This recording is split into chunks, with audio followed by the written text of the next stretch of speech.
Okay.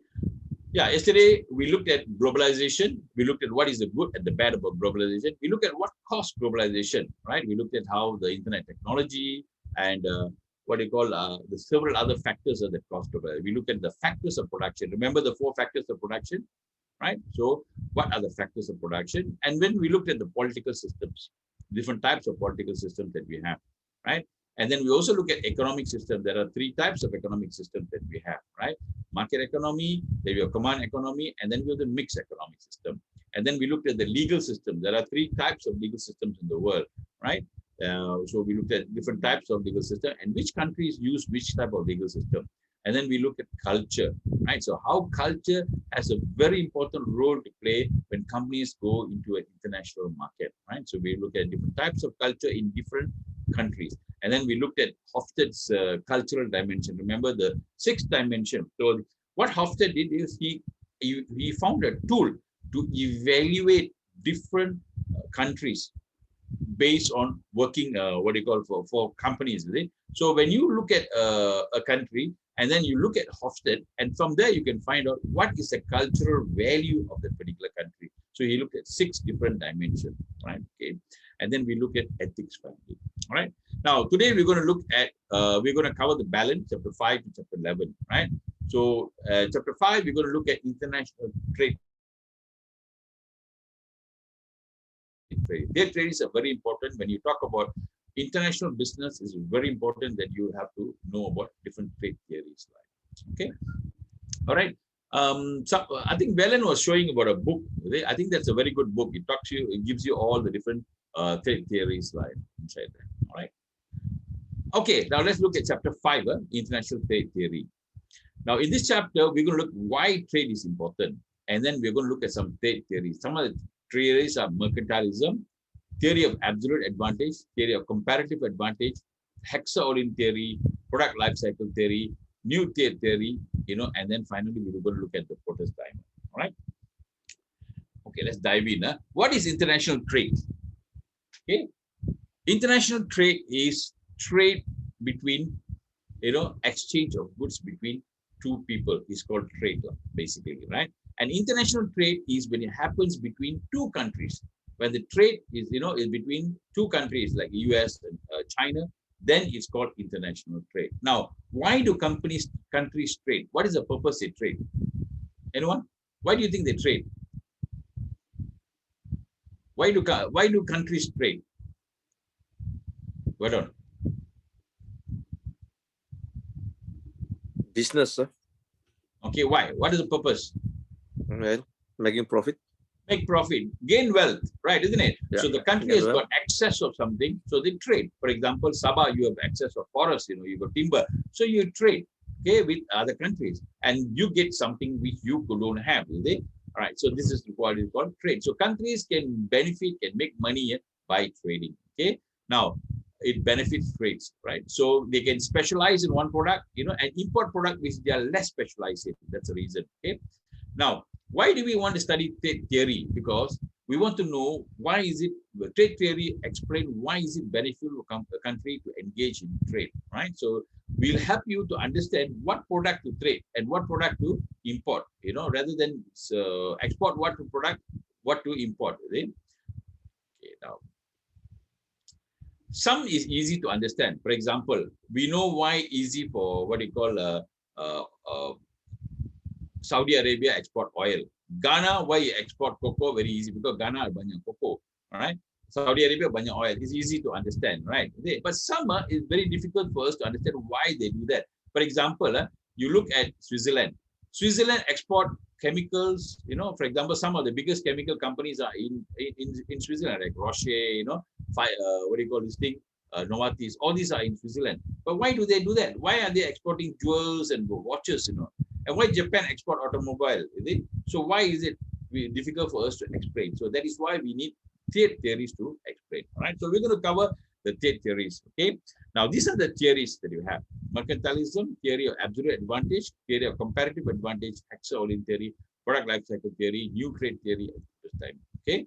Now, Why do you have so many theory? Because these are called classical theory. Classical means, and these are called modern theory. Classical is country trading, which means those days, before World War, what happened is, how country is the one who used to trade with one country. After World War, then you have all the multinational companies started, right? Like Coca-Cola, we have McDonald's, and companies like that started. So what happened? These are what you call more towards company to explain why one company trade in another company. So this is the reason why we have different theories. Okay, so let's cover them one by one. The first type of theory is mercantilism. Now, mercantilism started very long time ago in the 1600s, when during those time, England was very powerful. Remember, England, Portugal, if you study our history book, England sent the ship all over the world and menjajah the country. Once they menjajah the country, they hunter gold and silver from the country, come back to back to UK. Same thing with Portugal. Same thing with Spain also. That's why you see Malacca was menjajah was by by Portuguese people, by Dutch people. So this is what you call mercantilism. So this is a zero-sum game. Okay, write down this word, zero-sum game. Okay, zero-sum game. What do you mean by zero-sum game? Zero-sum game means one person benefit, orang lain tak benefit. Satu orang saja benefit, orang lain tak benefit. So they mean here, only UK was benefiting, because we hantar all the foodstuffs, gold, everything, the mother country. But these countries don't benefit in any way. So they were taking away all the harta from the countries. So this is called zero-sum game. Okay. For example, example of zero-sum game is like politician line. They all win all the time. We lose all the time. That's called a zero-sum game line. When it comes to a situation where you can't win, satu orang saja yang menang, that's called a zero-sum game. Okay, so that's the early style of mercantilism. But then mercantilism was not very fair. Was it very fair? No, it is not very fair, right? Isn't it? So in 1766, Adam Smith, this is a philosopher and economist. They say he's the first economist in the world. He wrote a book called The Wealth of Nations. He went all over the world, and took a holiday and went all over the world to study how trade is done all over the world. And then he found that actually, the trade happening is a zero-sum game. What he said was countries differ in the ability to produce goods. I mean, one country is good in one product. One country is good in one product. So what he said is countries should trade with another country in which they have an absolute advantage. Absolute means what? Over some other place. For example, you talk about Singapore. You talk about Sabah. Let's take Sabah. Sabah, what is the wealth of Sabah? What do you have in Sabah that is banyak, abundant? Kelapa sawit. Okay, you got kelapa sawit, right, isn't it?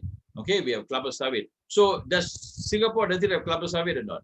No, there's no space. So we have absolute advantage over Singapore. So when we trade with Singapore, we should trade with what? Oil pump, right? So we send them oil pump, and maybe we take something from them, which we cannot have. Maybe they got factories and producing some technical stuff with it. So we take from them. So this is called absolute. So which country has got absolute advantage? Trade with another country. So this is the theory that Adam Smith came about. The theory of absolute advantage. Now, theory of absolute advantage, I can explain in this way. For example, you take Malaysia, you take Thailand, right? Two countries. Malaysia is good in what? Producing what? Palm oil. Palm oil. Okay. Let's say, let's look at this one. Let's say both countries produce palm oil, both countries also produce rice. Okay. Now, who is better at producing palm oil? Thailand or Malaysia? Malaysia. Malaysia. Who is better at producing rice? Thailand or Malaysia? Thailand. Thailand. Okay. So what this theory says is, for example, if 1 ton of oil palm, I take $10 to produce, if 1 ton of rice, I take $20 to produce. Here again, 1 ton, $20, 1 ton, $10. So who should trade in what? Who is more efficient in rice? If we talk about rice, who is more efficient in producing rice? Thailand. Thailand. So Thailand should this thing. And then who's more efficient? Kelapa sawit. So kelapa sawit, Malaysia. So what happened is they should trade in this way. Right. So Kalapa sawit goes this side. Now, so this is how what you call the theory of absolute advantage. That means one country trade with what they have more advantage on. Is that clear? This theory of absolute advantage, right? Now, let's say, for example, what if a country is good, both also they are very good. For example, Thailand is good in both also, Then what to trade? Then this theory tak cukup kan? So we need a new theory for that, right? Isn't it? So that is why what happened, another person called David Ricardo in 1817, he took the theory and said, hey, cannot. If one country got both also their absolute advantage, then what to trade? So he came up with the theory of comparative advantage, okay? Comparative advantage is like this, What they say, theory of comparative advantage is, again, let's say you take an example here. Ghana, they can produce rice. They also produce oil. What do you call it? What is that? Cocoa, right? They produce cocoa, right? Sabah, you have cocoa, right? I think Tawa and all that you have cocoa, right? Lahadatu, I remember. Okay. Now, again, you look at another country. We look at South Korea. South Korea also produces cocoa, and we also have rice also. But here, let's look at this. Which country is better at producing both of them? Which country is better at producing both? Rice and also this one also. Ghana. Ghana. Yes, Ghana, because you rice $100 can produce 10 ton of cocoa, but over there is only 5 ton only. $100 in Ghana can produce 5 ton of rice, but there $100 only 3 tons. So Ghana is better. So then how can trade happen? What is the formula for trade? If I'm Ghana, what do I trade with South Korea now? What do you think I should do? Okay, so because Adam Smith theory cannot explain this, so he came up with this theory. What he said is, which of the two products they are more efficient, they trade. Which means, if they $100, they produce 5 ton of rice. Okay, $100 they produce 10 ton of rice. So instead of me producing rice in Ghana, I might as well take the whole money and put into cocoa. Isn't it better? Isn't it better or not? For example, instead of me going and producing rice, which comparatively, compared to my product, these two products, which one am I better off, more efficient? Compared to my two products, which one am I more efficient? Cocoa and rice. Which one is Ghana more efficient in producing? See, $100 can produce 10 ton of cocoa. $100 can produce 5 ton of rice. Which one is more efficient? Cocoa. Cocoa is more efficient, right? Isn't it? They are more efficient cocoa. Here, which one is more efficient for them? Also, what do you call also cocoa? I think, right? Also cocoa. Also cocoa. Also cocoa. So what the country do is, which country is efficient in more production, you trade with that. So here, you export this one, you bring rice here. Okay, so this is what Malaysia does today. Malaysia, we import rice. Why we import rice? We can actually make our rice cukup untuk kita. But why do we import rice?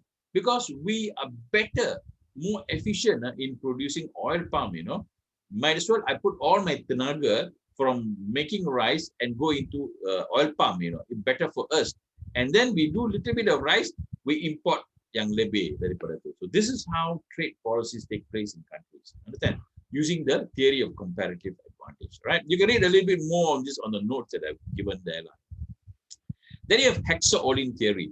Hexaolin theory talks about Ricardo theory, but what they do is these two guys, they told that, that factors of production are important. Remember, land, labor, capital, and enterprise. So which country has got more of one thing, they trade in that particular product. For example, in Malaysia, we have more of land, for land for us is better for what? Oil palm.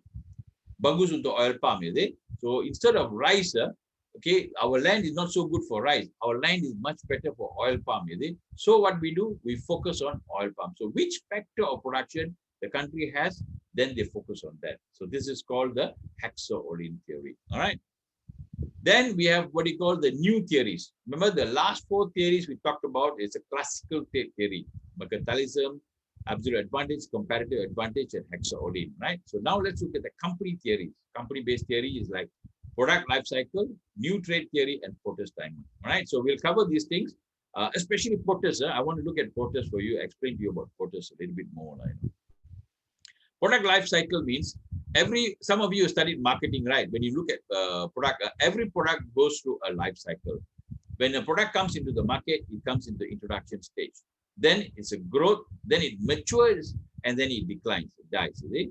So this is called a product life cycle. So according to Vernon, who developed this theory, he said that when you talk about trading, at the introduction stage, companies should produce the product on their home country. For example, when iPhone was first manufactured, where did they manufacture it? They manufactured only in US. They never go to China or other places to manufacture it because it's at the introduction stage. Next, when it started growing, a lot of people started buying iPhone. They found that, okay, capacity tak cukup. So we need to go to another country. And that is where they went into China. So they went into export. They export the components to China and manufacture. And from China, they export to other parts of the world. All right. So next, after at maturity stage, product fail, come back again to the home country. Okay. Now this is called the product life cycle. So when you talk about trade works in this according to the product life cycle too. So in this introduction stage, trade is no trade because why? It's all manufactured within. So selling is from home country to other countries. Okay. Then in the growth stage, the sales or the trade is between the host country to other countries in the world. And then in the decline, it's back again to the home country. So this is called the product life cycle theory. Okay. And then we have the new trade theory. New trade theory is something new. Remember the word economy of scale, right? Which means the more you produce, the cheaper it becomes, right? So he said, Paul Krugman in the 1970s, Paul Krugman is a very famous economist. He actually won the Nobel Prize, is it? Mahathir like him, is it? So Paul Krugman, he mentioned about Paul Krugman, right? So he said that with countries, when they manufacture a lot, they gain economies of scale, right? And that can actually help them understand the trade, to do a trade. So they mean when a country, when you talk about you move into an early entrant, that means, for example, if that's why you find that the company that goes first in a country, as it becomes a leader, it's called the first mover advantage. For example, if I have a business, right, and that business is something new, if I go to open up the shop in Saudi Arabia, then I become the first mover advantage. For example, I know how to cook Indian food, let's say. So I go to Saudi Arabia and I cook Indian food there. So I become the first mover advantage. So everybody else that comes after that, it becomes they are following me. So it's called a first mover advantage. Okay, for example, McDonald's, right? Okay, that's why you find the companies like McDonald's, wherever they go, they are the best, because they always go first. Then other people want to come in, it's very difficult for them. So McDonald's have a first mover advantage. Okay. Now, let me answer this question. Why is it that some countries are very good in one particular thing? For example, Bangladesh. Bangladesh is the #2 producer of what they call garments in the world, right? Malaysia is the #2 producer of oil palm. Why are we? One country is very good in one particular kind of product. Okay, maybe Germany. Germany is very good in automobiles. All the best cars like Porsche, BMW, Mercedes, Volkswagen, all come from Germany. Why is it that one country is very good in that? What is the reason you think? Captain During Weller? the World War II? Yes, Simon? During the World War II, and the government depends what focus on the industry. Then after World War II, that's why the country they focus on one particular industry, something like that. In a way, you're right, because during the war, the government pushed them, especially Volkswagen, they pushed them to manufacture cars for their war, and that is the reason why it becomes successful. And if on the flip side, if I ask you, how about Japan? Japan was totally destroyed, during after the World War, almost destroyed. But then yet they are very powerful in automobiles, Why is that so? Okay. Now, in order for us to explain this, then we have one more theory, or the new theory. It's called the Porter's diamond. Okay. Now, listen to me carefully, because Porter's diamond is very important. It's one of your assignment questions, right? Now, Michael Porter, what he said is there are 4 attributes he calls a diamond, okay, which help, the country to, improve. So let me, these are the four, four this thing. He says is a factor condition. Remember the factor? Land, labor, all these things is there. And because of that, they're able to do that. For example, you talk about Germany. Germany, they are very skilled people there, and they have all the technology that is relevant for manufacturing of cars, and that helps them. You talk about Bangladesh. Bangladesh, you got a lot of cheap labor, and that is one of the things that makes them, into the number 2 garment industry in the world. Ready-made garment in the world is Bangladesh. Factor condition plays a very important role. Then next is supporting industry. Supporting industry means industries that supply to them is nearby. For example, if garment industry, you are talking about people who are able to stitch the clothes, somebody who is able to transport, and then they also have people who are doing buttons, there are people doing thread, So all this industry is there. Same in Germany also. A lot of supporting industries are there, and that can actually, because of that, they are very competitive. Firm strategy and rivalry. Rivalry means banyak competition in the country. For example, you take Germany, so many car companies competing with each other. You have BMW, you have Mercedes, you have all these are top cars, and they compete. And because you compete, they become better. The skill level becomes better. And then here is what? Demand. There is a demand for that particular product. Okay. And 2 factors, chance and government. Government means what? Government means the government knows and is pushing them. For example, in Malaysia, government knows that oil palm is very important. Okay, it's a good market for us to earn revenue. So the government is sponsoring a lot of businesses on in oil palm industry. And next is chance. Chance means luck, right? Luck in the sense that there is, depending on the environment. For example, Malaysia, our land is very good for oil palm. We are just lucky with that. You talk about Singapore. Singapore is one of the biggest ports in the world. Why? What is the reason they are biggest port in the world? Because their location is excellent. Between all the shipping routes, from the east to the west, the shipping route is right in the center, and that is by chance. So these are the things that Porter say can help a country to gain competitive advantage. Right? Now watch this video. Diamond is a model developed by Michael Porter, which has to do with the analysis of a national competitive advantage. If the organization, of course, has any benefit or any advantage in terms of the nation in which it operates or it wishes to operate.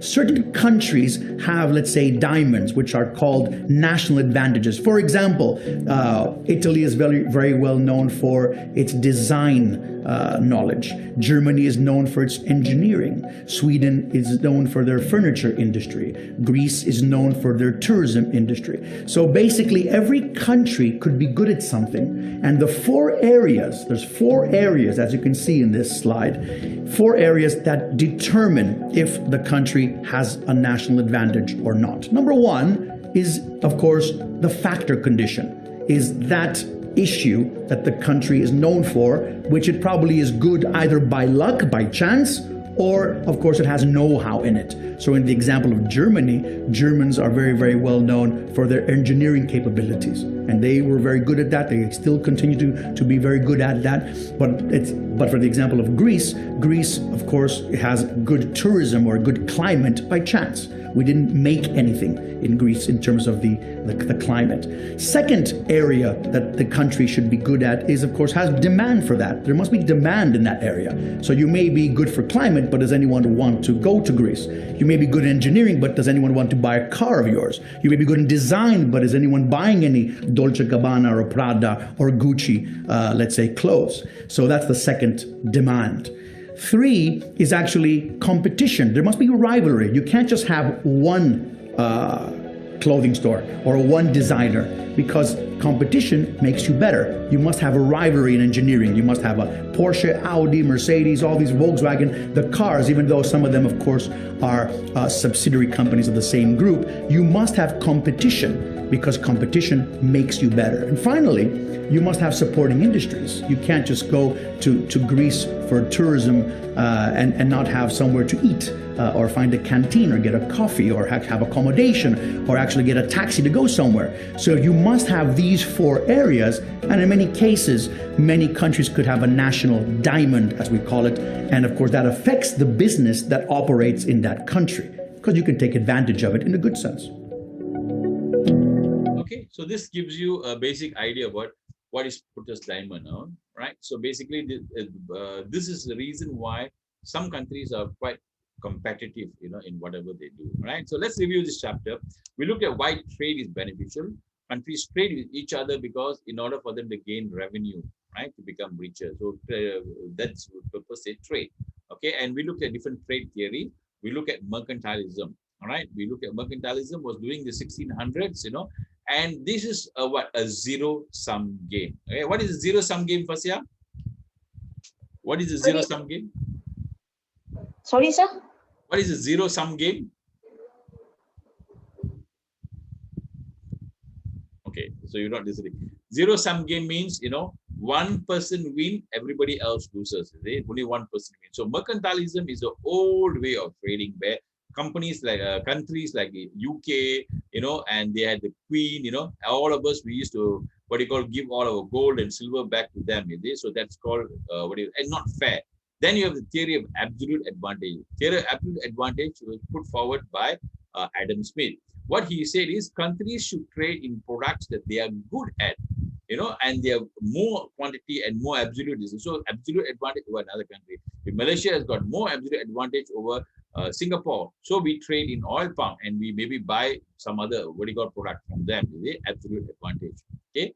Theory of comparative advantage is if two countries, if you take two countries, one country is better at both, then what they do is look at what are the product they have, and see which one comparatively they are much better and trade with the next country using that particular product. Okay, so or that good luck. Okay, then we have Hexaolin theory. In Hexaolin theory, they take the comparative advantage one step ahead, and they say that they add in the factors of production. Remember the 4 factors of production? We have what? 4 factors. What are the 4 factors of production? We have land, labor, land, labor, enterprise, and capital. Yeah, capital. So which one is more in the country has? Then focus on that particular product. So in Malaysia, we have got a lot of land, and then our land is very good quality land, for oil palm. That's what I've been told, So because of that, we trade, or we try to do export oil palm, and that's the reason why we do that. Okay, in Hexaolin. Then product life cycle theory is a new type of theory. These are all the new theories because they talk about companies and products, right? So multinationals, when you go overseas, they look at their product that they have. At the initial stage, they manufacture in their own country, right? And export comes from their own country to other countries in the world. For example, give an example of iPhone. When iPhone was first manufactured, it was manufactured in US and export to all over the world. Once the business becomes growing and the product becomes more popular, they went and opened up in China to manufacture it. Okay, now the export is from China to other countries, right? And once the product life cycle drops, it comes back again to their own country, right? So this is this theory says that export is based on the life cycle of a particular product. Okay, then we have the new theory, and then finally we look at the Porter's diamond. Why is it that some countries are very good in producing one particular type of product or in one industry when others are not? You see, the Porter's diamond will explain that. Okay, in your assignment later on, your question will be, take Bangladesh and I think China, if I'm not China, I think two different things. Explain, the whole why this country is very good, very competitive using the Porter's diamond. Why Bangladesh is very competitive in garment industry. Explain using the Porter's diamond. That's what you have to do. All right. Okay. I'll cover that later on the stick.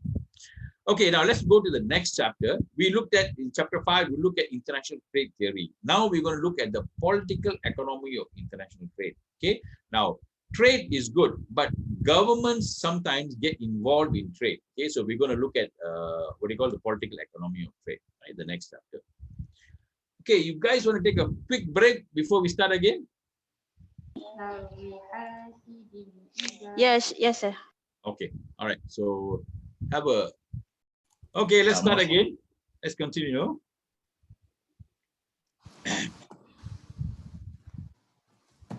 Okay, now we'll go to chapter 6, which talks about the political economy of international trade. Now, when we talk about trade, normally we talk about free trade, where government doesn't interfere. Remember, we talked about market economy, right? In the market economy, government should not interfere in the thing. But in actual fact, government interferes in trade. Okay, so we're going to look at what are the different ways, ataupun tools that government uses to intervene in trade. Okay, so we're going to look at some other tools, like, right? Now, we're going to look at what is free trade. And then 7 ways that governments intervene in trade. We're going to look at that. There's 7 different methods. And political argument for government. Why do government intervene? Okay? And then there are 2 reasons, politically, economically. And then we're going to look at GATT and WTO. Right? Okay, let's dive in. Huh? Now, in this chapter, we explore, why government restrict trade. Remember, when Donald Trump was there, he restrict the world trade. That means protect this is called protectionism. Is it? We protect the industries, we protect our things, so they don't want a lot of trade. Okay, so while adopting policy to promote domestic things, so free trade. When you talk about free trade means what? The government does not attempt to restrict any citizen from buying whatever you want to. Okay, so that's called free trade. Okay? But in real situation, it does not really happen in that way, because many governments intervene in trade. So we talk about the US-China trade war. You all heard about the US-China trade war, right? Isn't it? Okay. Now watch this video. You can understand what is the trade war. What do you think of when you hear the word war? Is it this? Or maybe this? Well, there's a different type of war you may have heard a lot about recently. Trade war worries igniting. Is the trade war back on? Trade war, Full-blown trade war. The weapons in a trade war are everywhere. It's the food you eat, the train you ride to work, and the laptop you're probably watching this video on. As a consumer, you're probably consuming imports. If we have a trade war and we start slapping tariffs on all of those imports, the bill is going to be higher. If the world relies so much on trade, what is a trade war? And why do countries get caught up in them in the first place? Alright, global trade can be a dry topic, so let's jazz this up a little bit. To avoid any spoilers, let's say it's season 1 of Game of Thrones, and both the Tyrell and the Lannister kingdoms manufacture googly eyes. The Tyrells then start to subsidize googly eye manufacturing in their kingdom. That basically means that the Tyrells are paying at least part of the cost of manufacturing, reducing the cost for buyers. The Lannisters are understandably upset. Why would anyone want to buy their more expensive product? They could try and negotiate with the Tyrells. Another war. China should love us. China. Could the United States and China be on the brink of a trade war? Maybe if President Donald Trump follows through on his campaign. So what is it about the US-China trade relationship that Trump isn't a fan of? Well, he doesn't think it's fair. Let's start with the numbers. Trade in goods and services between the two is huge. $659.4 billion in total, to be precise. $161 billion worth of goods from America were sent to China that year, while Chinese goods imported to the U.S. stood at $497.8 billion. So what does that mean? It means the U.S. had a trade deficit totaling $336.2 billion in 2015. 6.6% more than the previous year, which brings us back to President Trump and why he is so annoyed with China. Because we can't continue to allow China to rape our country, and that's what they're doing. That's why, while on the campaign trail, the president promised to impose huge tariffs on the Chinese. This could be anywhere between 10% and 45%. So what exactly does that mean? Well, let's use this cup of tea as an example. Now, say I'm a Chinese tea maker, and right now it costs me about $1 to import this Chinese tea into the United States. Well, if Donald Trump introduces a 45% tariff on all goods from China, this one cup of tea will now cost $1.45 to get into the United States. And you're probably wondering who's going to have to pay that price? Well, it's going to be me, the consumer. But I'm probably going to ask myself, why would I want to pay $1.45 for a cup of tea from China when I could potentially get a cup of tea from India for less than $1? And that could badly hurt Chinese companies and their products. It would be the first volley in a US-China trade war. Beijing could impose retaliatory tariffs on certain industries, and that in turn would hurt American companies. America's top export to China is airplanes, so increasing tariffs on Boeing, for example, would hurt. But it's not just tariffs. State-run carriers like Air China could simply decide to stop ordering planes from Boeing and instead buy from rivals like European manufacturer Airbus. That leaves the big question: who would win in a US-China trade war? The Chinese say they're ready for any potential protectionist actions and that their economy would remain strong. Over the last couple of years, the Chinese have shifted its economy away from a manufacturing one to a consumption-based one. Trade made up just 28.6% in 2016, down from 36.3% in 2015. China has also been trading more and more with countries with a growing consumer base like India. And finally, the two could spark a trade war over China's currency, the yuan. President Trump has been critical of the yuan, saying throughout his campaign that Beijing is unfairly devaluing it, making Chinese exports more attractive.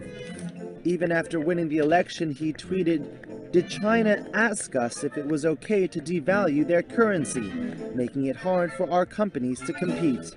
It's unclear if President Trump will actually impose a 45% tariff on goods imported from China, but one thing is for certain: it won't be hurting just the Chinese and American economies.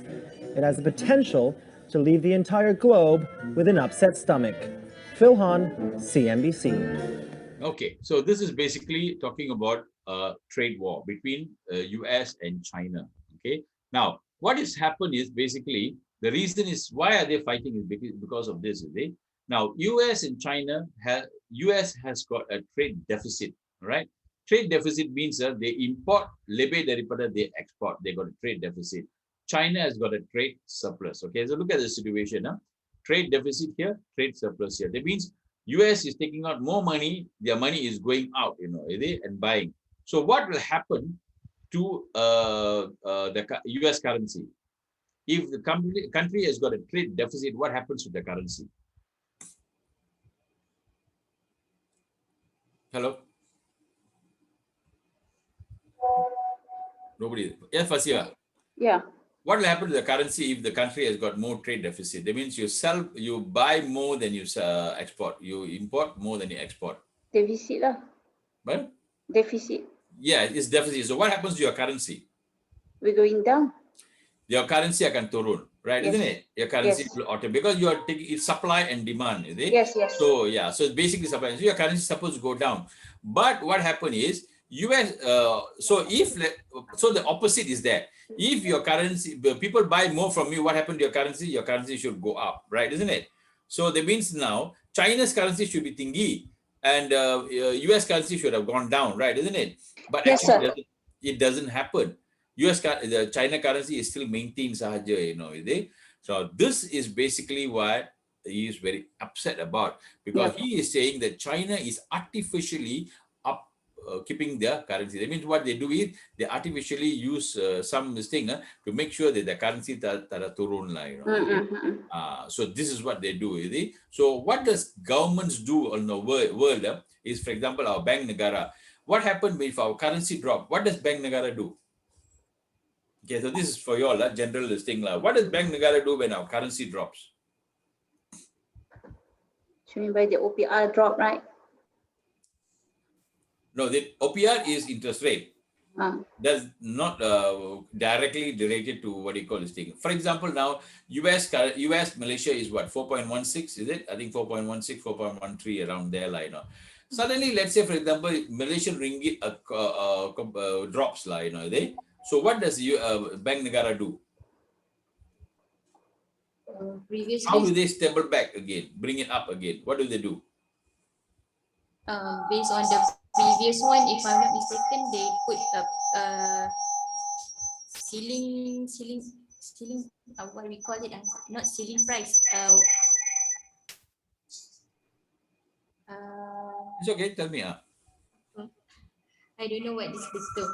Okay, let me give you an explanation of what is it like, you know. So when the currency drops, they will push the currency up artificially. Bank Negara, the Bank Negara's job is basically that they have to observe and see a few things. They're going to look at the currency, they're going to look at the inflation, you know, and they're going to look at the interest rate. So these are the three things I can play with, like, you know.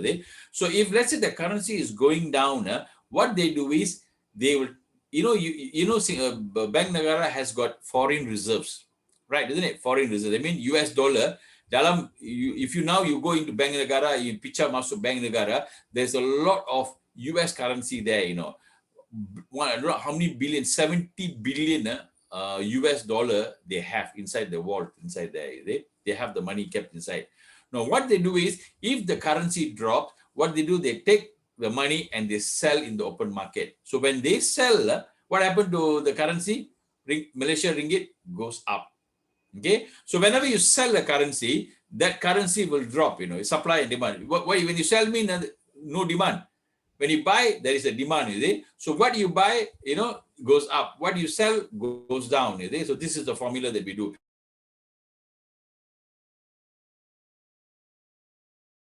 So every time when the currency drop is dropping, you know, or Malaysian reserve is high, you know, so they have a certain level that they keep. I think 100 billion or say 80 billion or something like that is the what they call the money amount that they keep in the bank, like, you know. Okay, all right. So you can read a little bit more about that, like, you know.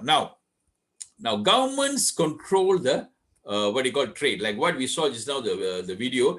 US government is controlling the trade, so they have some protectionism trade. Now, what are the different ways that they throw?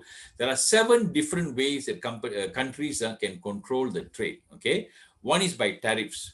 Tariffs is what? Basically a tax. Let's say, for example, you want to import a car, you know. Okay, like for example, Verdon. Let's say you want to import, what car is this, Verdon? Ini kereta apa ni? Yeah. What car is this? Ferrari. Okay, it's a Ferrari. All right. So now we say you want to import a Ferrari. Is it possible? Mm-hmm. It's possible because this is not a common economy, you see. Ours is the market, what do you call, mixed economy. So if you want to import a Ferrari, they say, okay, no problem. You have money, you can import, you see. But what they do, they give you a tax, right? How much is the tax for imported cars? 300%. Or 300%. If the Ferrari costs you, let's say, for example, 1 million, you know, you have to pay about 3 million, you know, overall, is it? 300%, the tax alone, is it? So if you can afford to pay, no problem, you can do. So that's called tariffs, is it? In order for you, they block you from importing too many of the cars. Second is subsidy. Okay, now government gives subsidies. For example, recently in the budget 2021, they gave subsidy for fishermen and for farmers. So they give a certain subsidy so that when they plant, you know, so they're able to make more money. So this is called subsidy. Or petrol was a subsidy last time, right? So every liter, governments, you know, subsidize a certain amount of money. So these are the ways that they, what you call, make them to be competitive. So if you are like for example, since they got subsidy, they can, our farmers can sell at a better price because it's cheaper. Right? For example, they give, I think for fishermen, they give a subsidy for diesel, right? Isn't it? Diesel. So because the cost is kurang, they will jual overseas and they can make better money. You see? Next is import quota. Import quota, like for example, a certain quota when you import. For example, I told you about, I gave you an example of batik, you know, right? This is a quota for rice, you know. Malaysia import rice from different countries. They import from Pakistan, they import from Thailand, is it? So there is a quota there they give, so much only can import, right? So countries, what they do, they can negotiate to see whether they can increase the quota of export. So this is a quota for, we import from Pakistan also, right? Okay, voluntary export restraint is similar to what they call quotas, where the import is restrained by the government. Okay? Local content. Now, sometimes what government does is they want you to have a certain amount of local content baru you boleh jual produk itu dalam negara dia. For example, you take Indonesia, Indonesia in 2015, they came with a new rule, any company want to sell, in their country, handphone, must have 30% what they call local part. So what Samsung did, you look at the bottom part here, what Samsung did, what did Samsung do? Samsung invested manufacturing in Indonesia. All right. So this is the strategy of countries. What they do is they put a certain local content, and because of that, foreign countries have to invest, book a factory, and manufacture it there. So these are the way that governments can control trade. Right. Next is anti-dumping. Anti-dumping is, for example, sometimes when you sell a product cheaper in another country, that means, for example, let's say Potong Saga is sold here for 30,000. If we sell the same car for 20,000 in Indonesia, that's called dumping. Okay, so countries cannot do that kind of thing, because what happens when they do that, other industries will be going to be affected. Okay? So they have anti-dumping policies, and then finally administrative policies that they have. Okay? Now these are all the 7 different ways which countries can control trade. Right? We are talking about controlling trade. Okay. Now, 2 types of arguments. One is political, one is economic. Political means you want to protect a certain group. For example, producer. Okay, in Malaysia, we want to protect all the oil palm producers. Then we want to produce other groups of people, consumers. Second is economic, because we want to protect the boost overall wealth of a nation. So basically, what we do is we want to protect certain industries, so the income of the country is there. So political argument and economic arguments are both. Political is protecting jobs, dangerous equipment and infant industry, all these are economic reasons, right? And who is the one who control all these things? For example, one agreement from one country to another country, who controls this? There must be somebody controlling it, right? Isn't it? For example, Malaysia and for a certain trade agreement with maybe Japan. Okay, how much they can come in, what is who is the one that controls the whole thing is the World Trade Organization. Okay, and the company, the group was called a GATT, the General Agreement on Tariffs and Trade. It was started in 1947 after the World War. Okay, the only way, what happened was they were thinking, the only way that we will stop fighting with each other is we start trading. Okay, when we start trading, okay, and that is why all this World Trade Organization, all the globalization was started because of why, it started off after the World War, because World War I and World War II was very bad, all countries were almost destroyed. And because of that, the people were thinking, how can we stop war? How can we stop one country fighting with another country?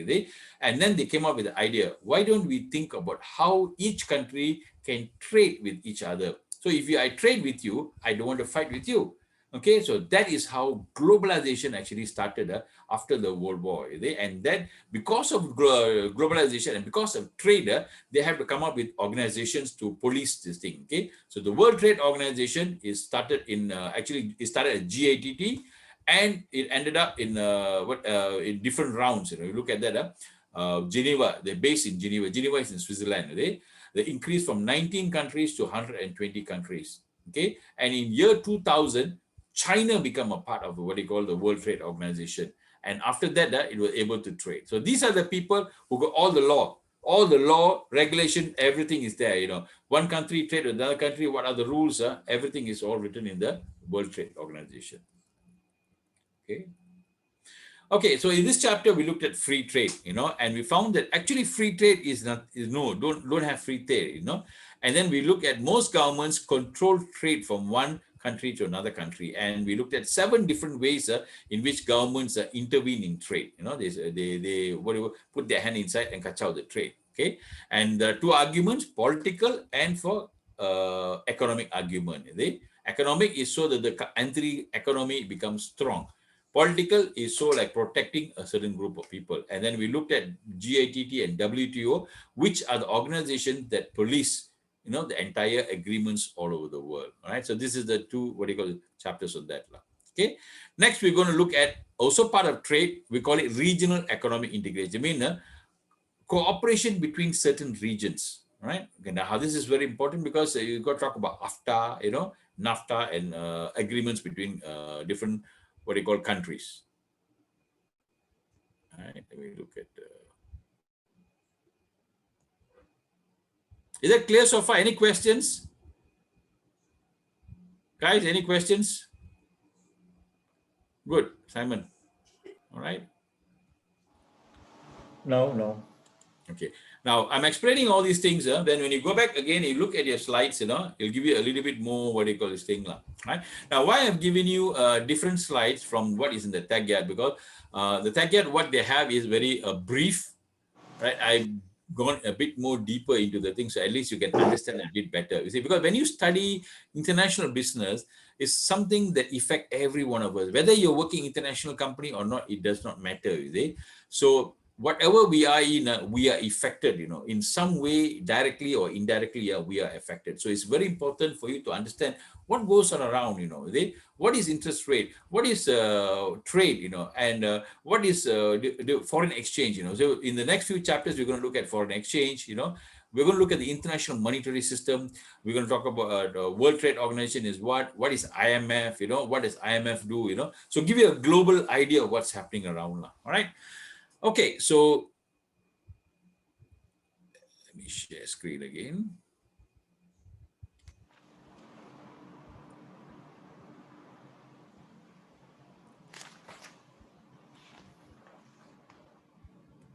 Okay, let's go.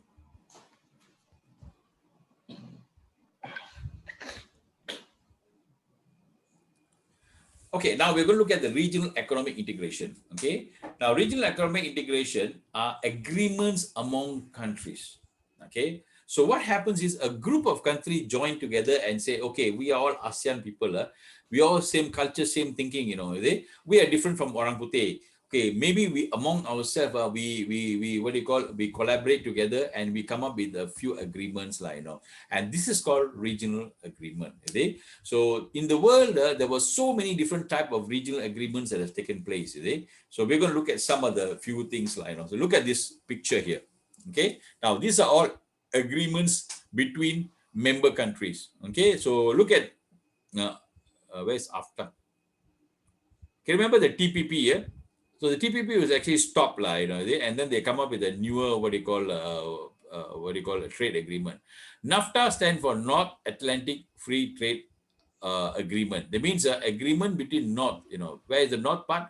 North is Canada, Mexico, and US. 3 countries at the North. They have an agreement that some products no tax. Some product you can move freely. Some, there's reduced tax. So they have a certain agreement, between them that's called a NAFTA. So then you have ASEAN.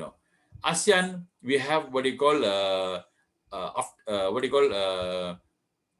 We have the AFTA, Asian Free Trade Agreement.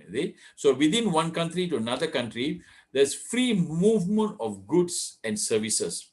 Okay, free movement of goods and services. And for example, there will be some of them agreement, a free movement of even finances, finance from one country to another country, free movement will be available, right?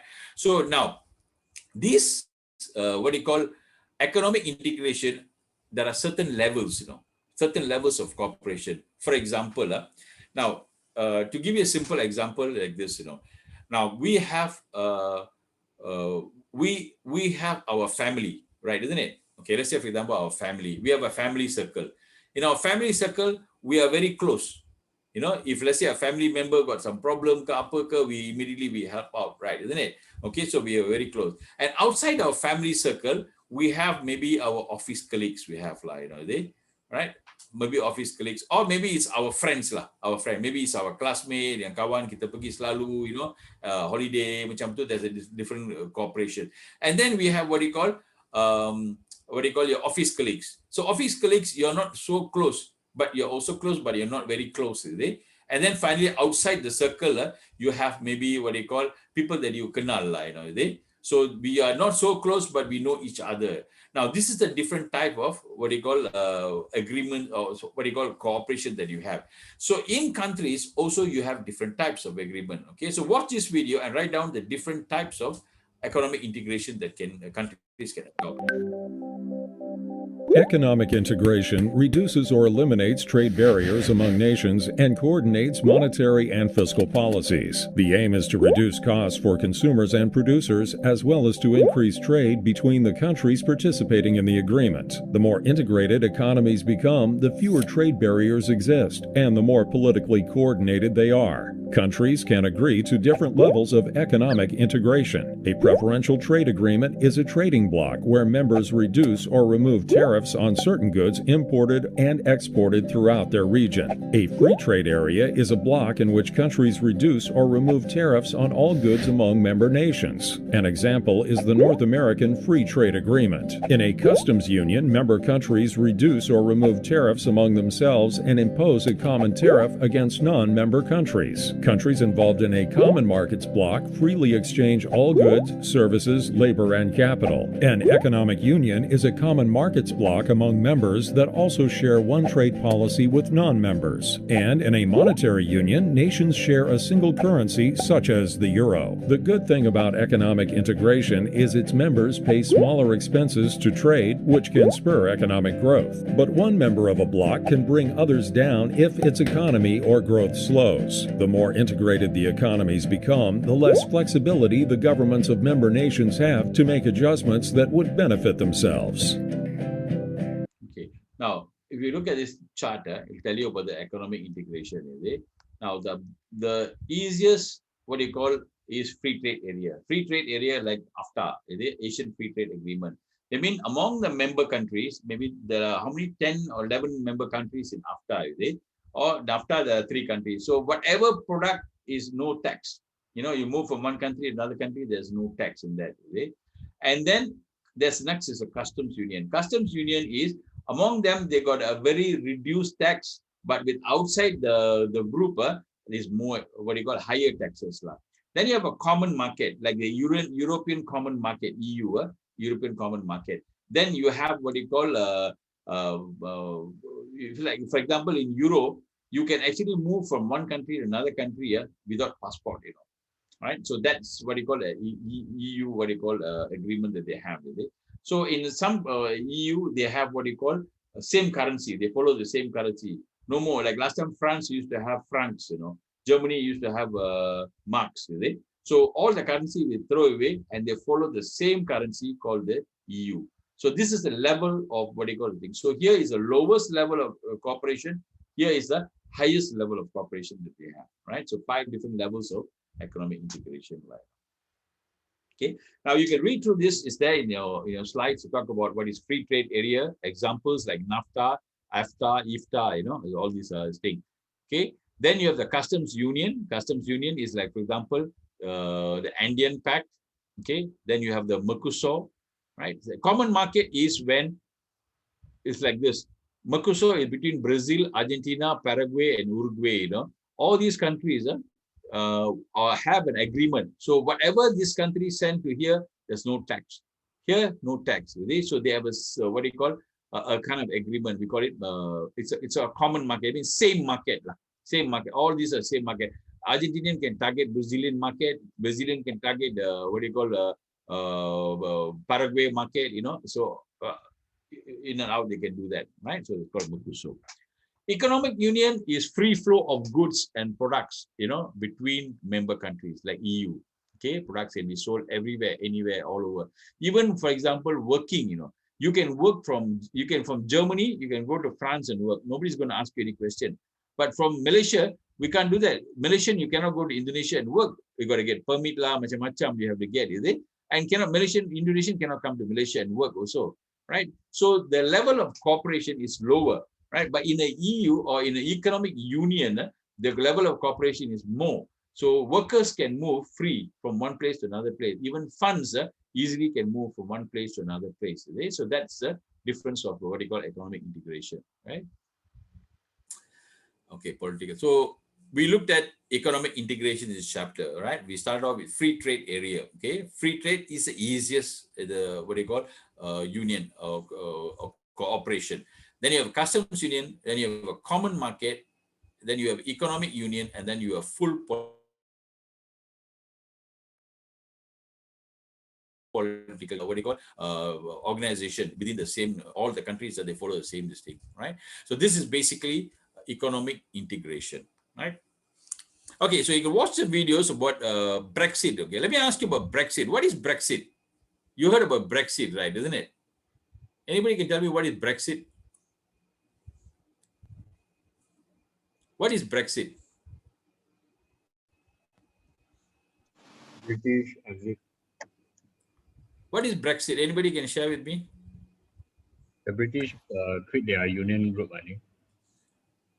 Yes, the British quit the European Union. Okay, remember we talked about the different types of this thing, the EU, is it? Now, Britain was part of the European Union, is it? Now, why did they quit the Union? What is the reason they quit? Why do you think is the reason they quit? So much constraint to their trade. Yes. So, no, trade was not a problem because what happened, trade was good. You know, because if you're in the part of the union, you can reach to all. You see, the market is bizarre though. From Euro itself, European people itself, so huge, you know. So if I'm a company, I'm based in UK, I can reach to a huge market, you know. I don't have to go cross-border, you know. I don't have to have export license to Tapulu, you see. I can reach any member anywhere in Europe, you see. So there's a huge market there. And it's good for them. But it comes with a cost, right? They have to pay what they call yearly billions they have to pay, you know, in order to become a member of the, what do you call this thing, is it? And that money will go into the headquarters of Euro, headquarters will be there, is it? So they're the ones running the thing, okay? Second, they have a parliament there in EU also, and they make rules, you know, which you have to follow sometimes, you know. Sometimes you don't agree with them and you have to follow. Okay, another one that they have is, in the European Union is free flow of labor. Free flow of labor means somebody from France can come to UK and work, no problem, no question asked. They're going to ask you where are you from, you know, or you got a work permit or not. No worry, don't need to worry about that, is it? Somebody from Finland can come to UK and work also, is it? So that they're okay with that. But what actually happened, one of the things that really triggered it is basically this, you know, when the refugees from Syria, you know, were moving. Refugees from Syria, millions of them are from Syria. They left Syria and they went into Europe.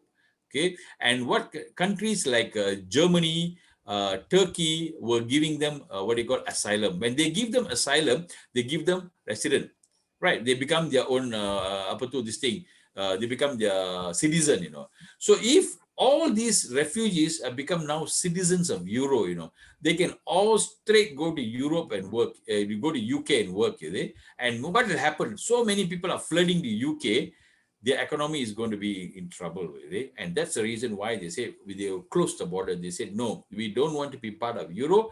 We cannot accept immigrants coming inside like this, and they stopped the border. And because of that is why they have become out of Brexit. So this is how Brexit happened, right? So that's a good example of why sometimes this kind of cooperation, sometimes it does not work, right? And Malaysia is under part of AFTA, you know. AFTA also, actually, their plan is, you know, in another few years' time, they should have actually by now, you know, we should all be able to work. Vietnamese people can come to Malaysia. We can go to work in Vietnam. There should be free flow of goods and free flow of what they call labor. You know, remember the factors of production. Free flow of that should be there. Capital should be free flow also within that area, but it doesn't happen. So that's called regional economic integration. Okay. Now let's move on from trade. We were in the last 3 chapters. We were talking about trade and what do you call regional integration, all related to trade. Now let's go into another important topic on money. Okay. Foreign exchange market. We're going to look at the foreign exchange market. Right? Some of you might be familiar with this, some of the things here. Some of you, it might be something new for you. All right. Okay, let's look at the foreign exchange market. Now, what are we going to cover in this chapter? We're going to look at what is foreign exchange, all right, and the nature of the foreign exchange market. What is foreign exchange market? Forex, we call it in short, Forex market. Okay? Now, important question. We're going to find out what are the factors that affect the exchange rate of a country. Remember, I asked you, right? What can affect the exchange rate of a country? Remember earlier we talked about it. What are the one thing that affect the exchange rate of a country that can go down? Remember? When we talked about trade, what can affect your exchange rate? Hello? Who was I talking to earlier? Faseha, is it? Or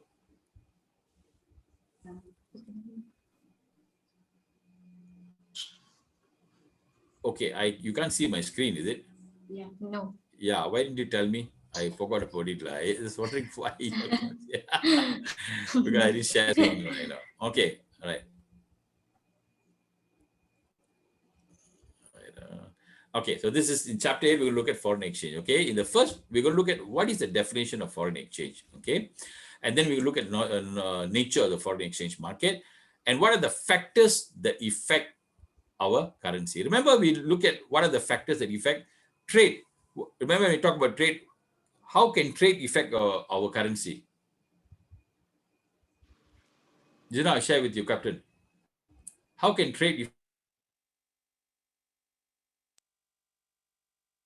affect our currency? Affect our currency. Product value. Okay, not product. No, not product value. Anybody? Just now I shared with you, right? Supply and demand and all that, remember? Oh, okay. Anybody? Fiza? It's even to the economics in the country on supplies and demand. I mean the economics in the particular country lah. Country. Okay, all right. Inclusive of the demand and supply. Demand and supply. You're right. Okay, but trade also can help, can affect, because why? If let's say our export is higher than our import, then our value go up. Our currency akan naik. Is it? Okay, but if let's say we buy more than we sell, then what happened? Our currency akan turun. Right. So that also affect our currency. And we're going to look at some other factors, like what you mentioned, Fiza, is correct. Economic situation of the country, and a supply and demand, a few things that we're going to look at. Okay. So what politics? Pardon? How about the politics situation? Yes. Politics, yeah. Politics, politics and economic, all that also will affect the the thing, and also exchange rate also. Interest rate also can help. If your interest rate is going down, all right, that can actually help the boost also can. The interest rate is going down, because if your interest rate goes down, what happens?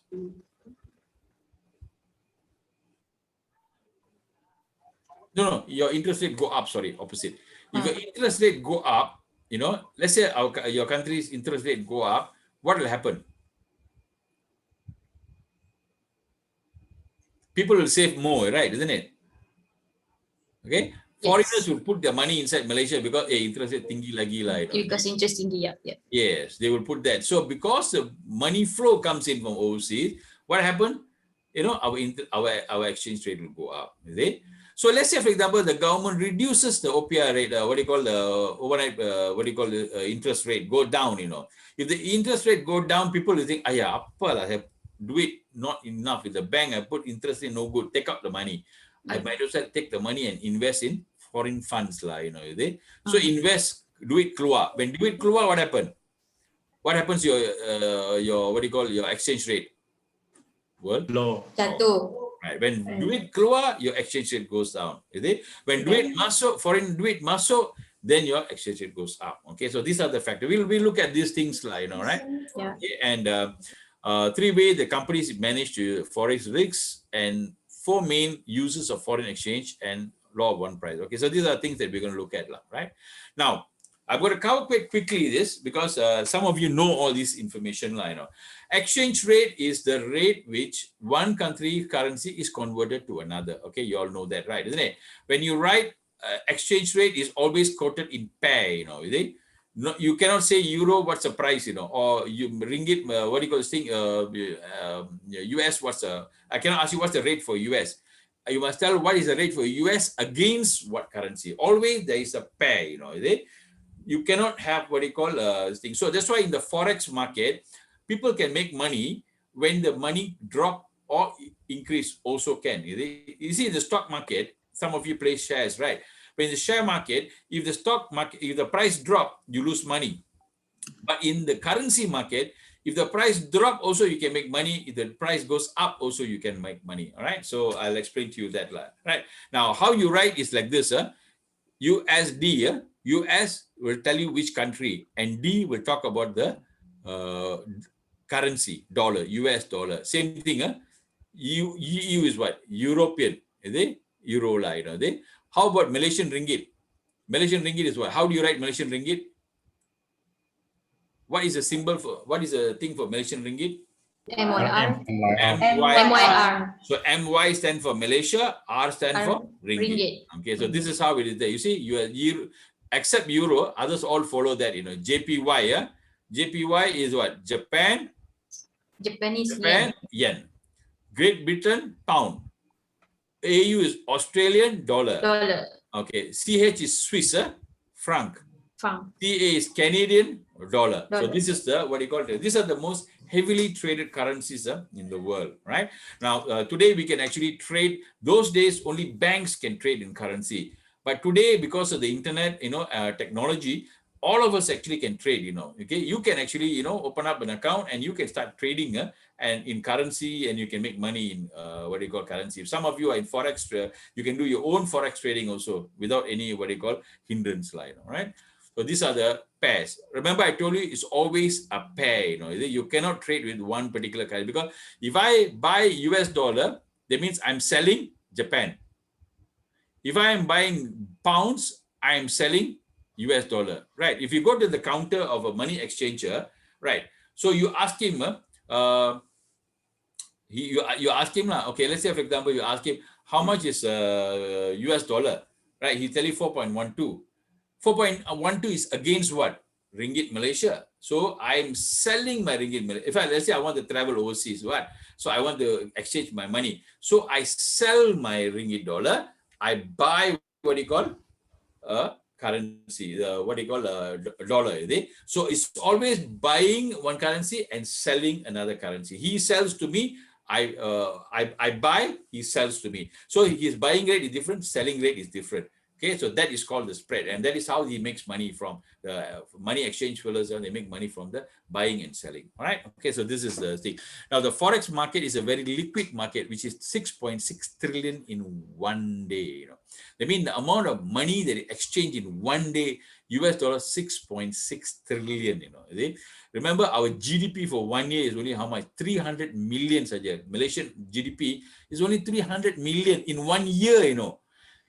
This currency market is 6.6 trillion in one day. So imagine how huge the currency market is. That's why forex money, you can make money very fast. You can lose money very fast also. Okay, it operates 24 hours. Okay, Monday to Friday. Saturday, Sunday is closed. Okay, it's always Monday to Friday. It's not located in one place. It's controlled by any country.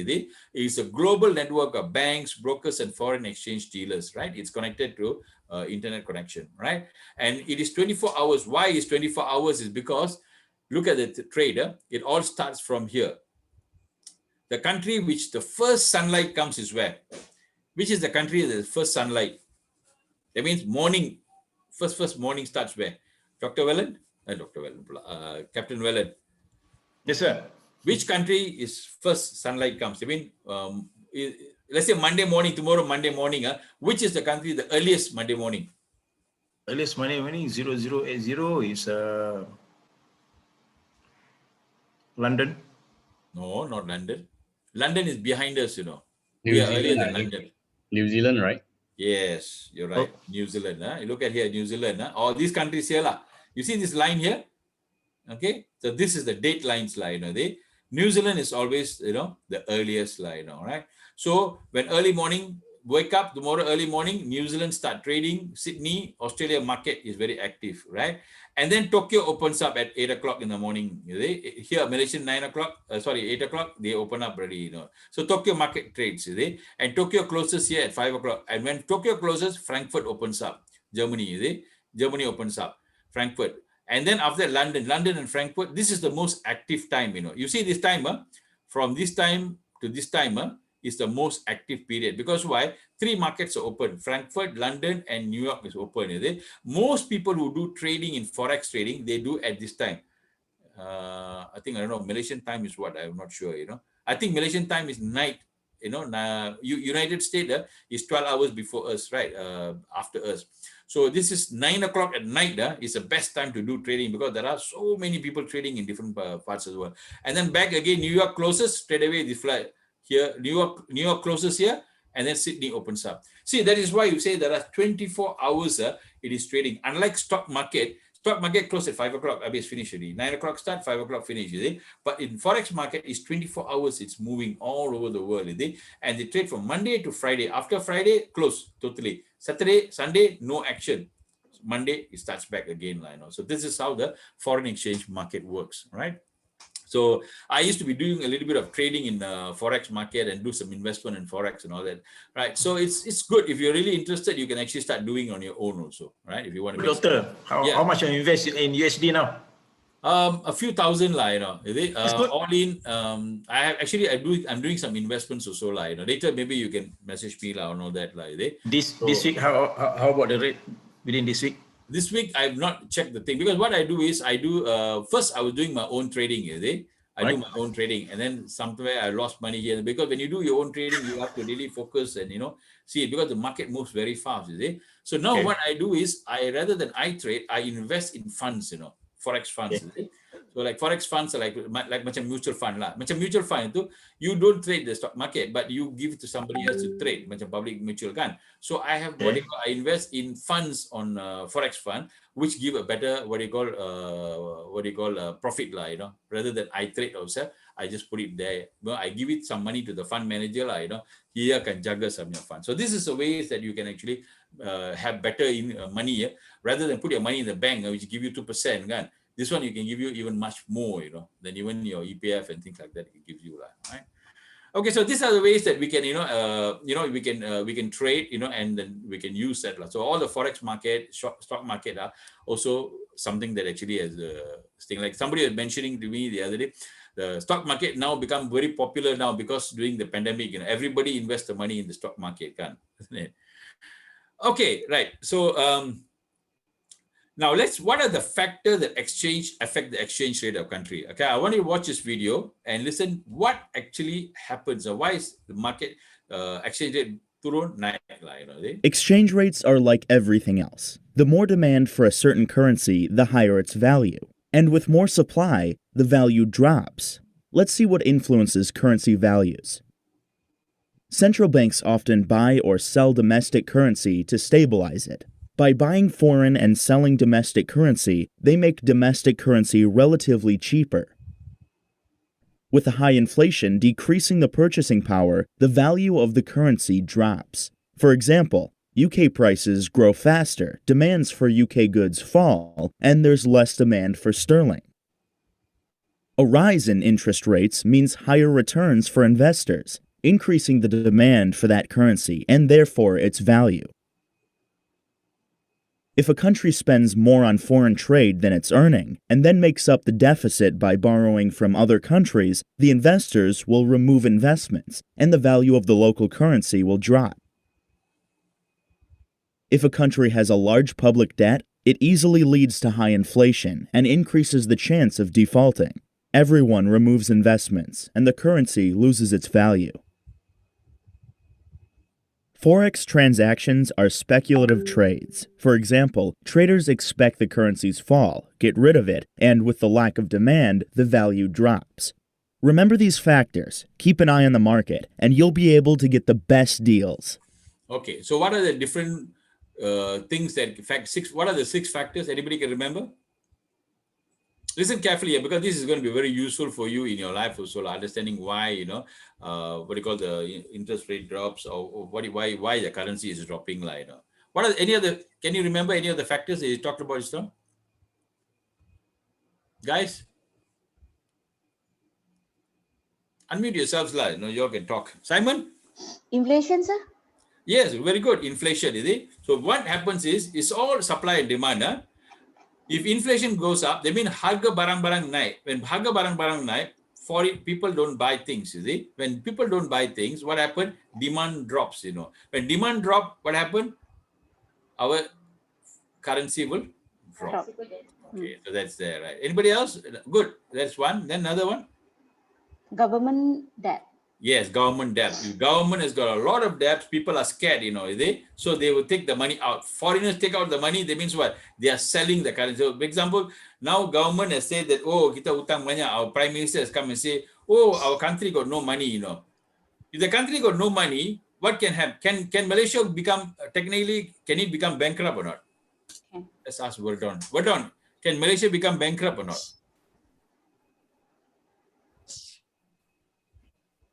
Yeah. Huh? Could be. Technically, yes.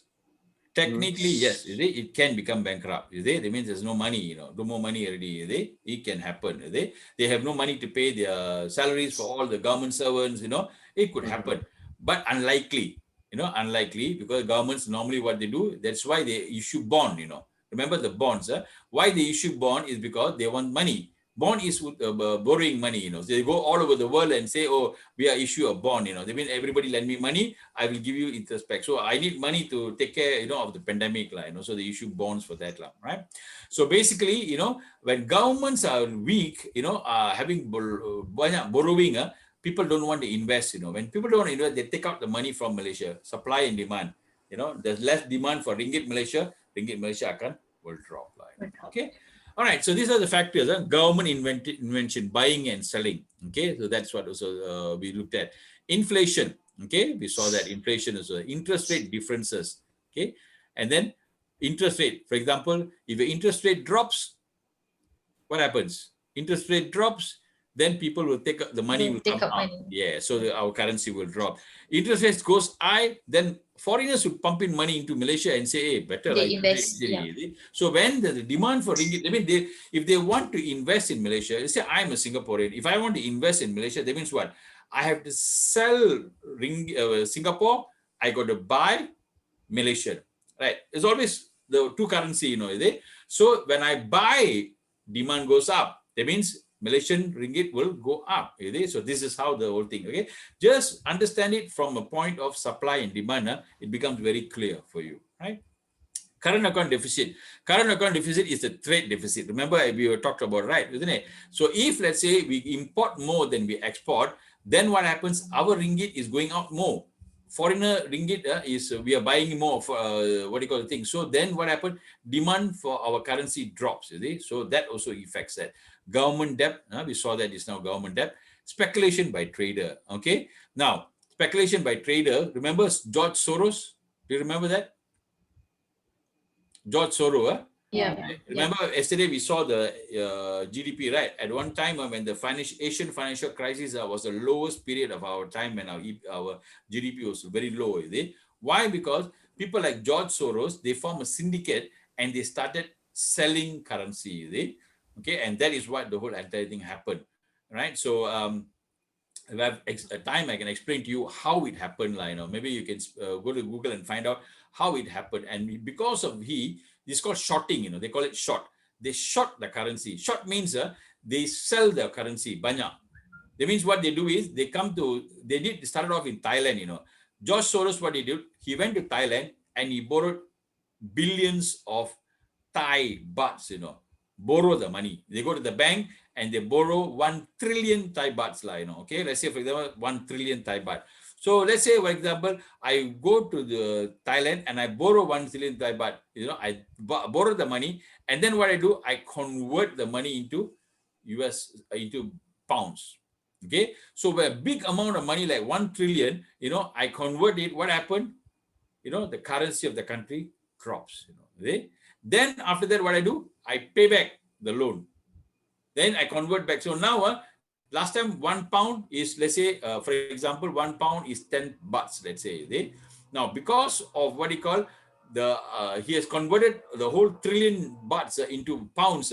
The demand for pounds increase. The demand for Thai baht turun. Because the demand turun, what happened now? It's 1 pound is no more 10, is now 15, maybe. You see?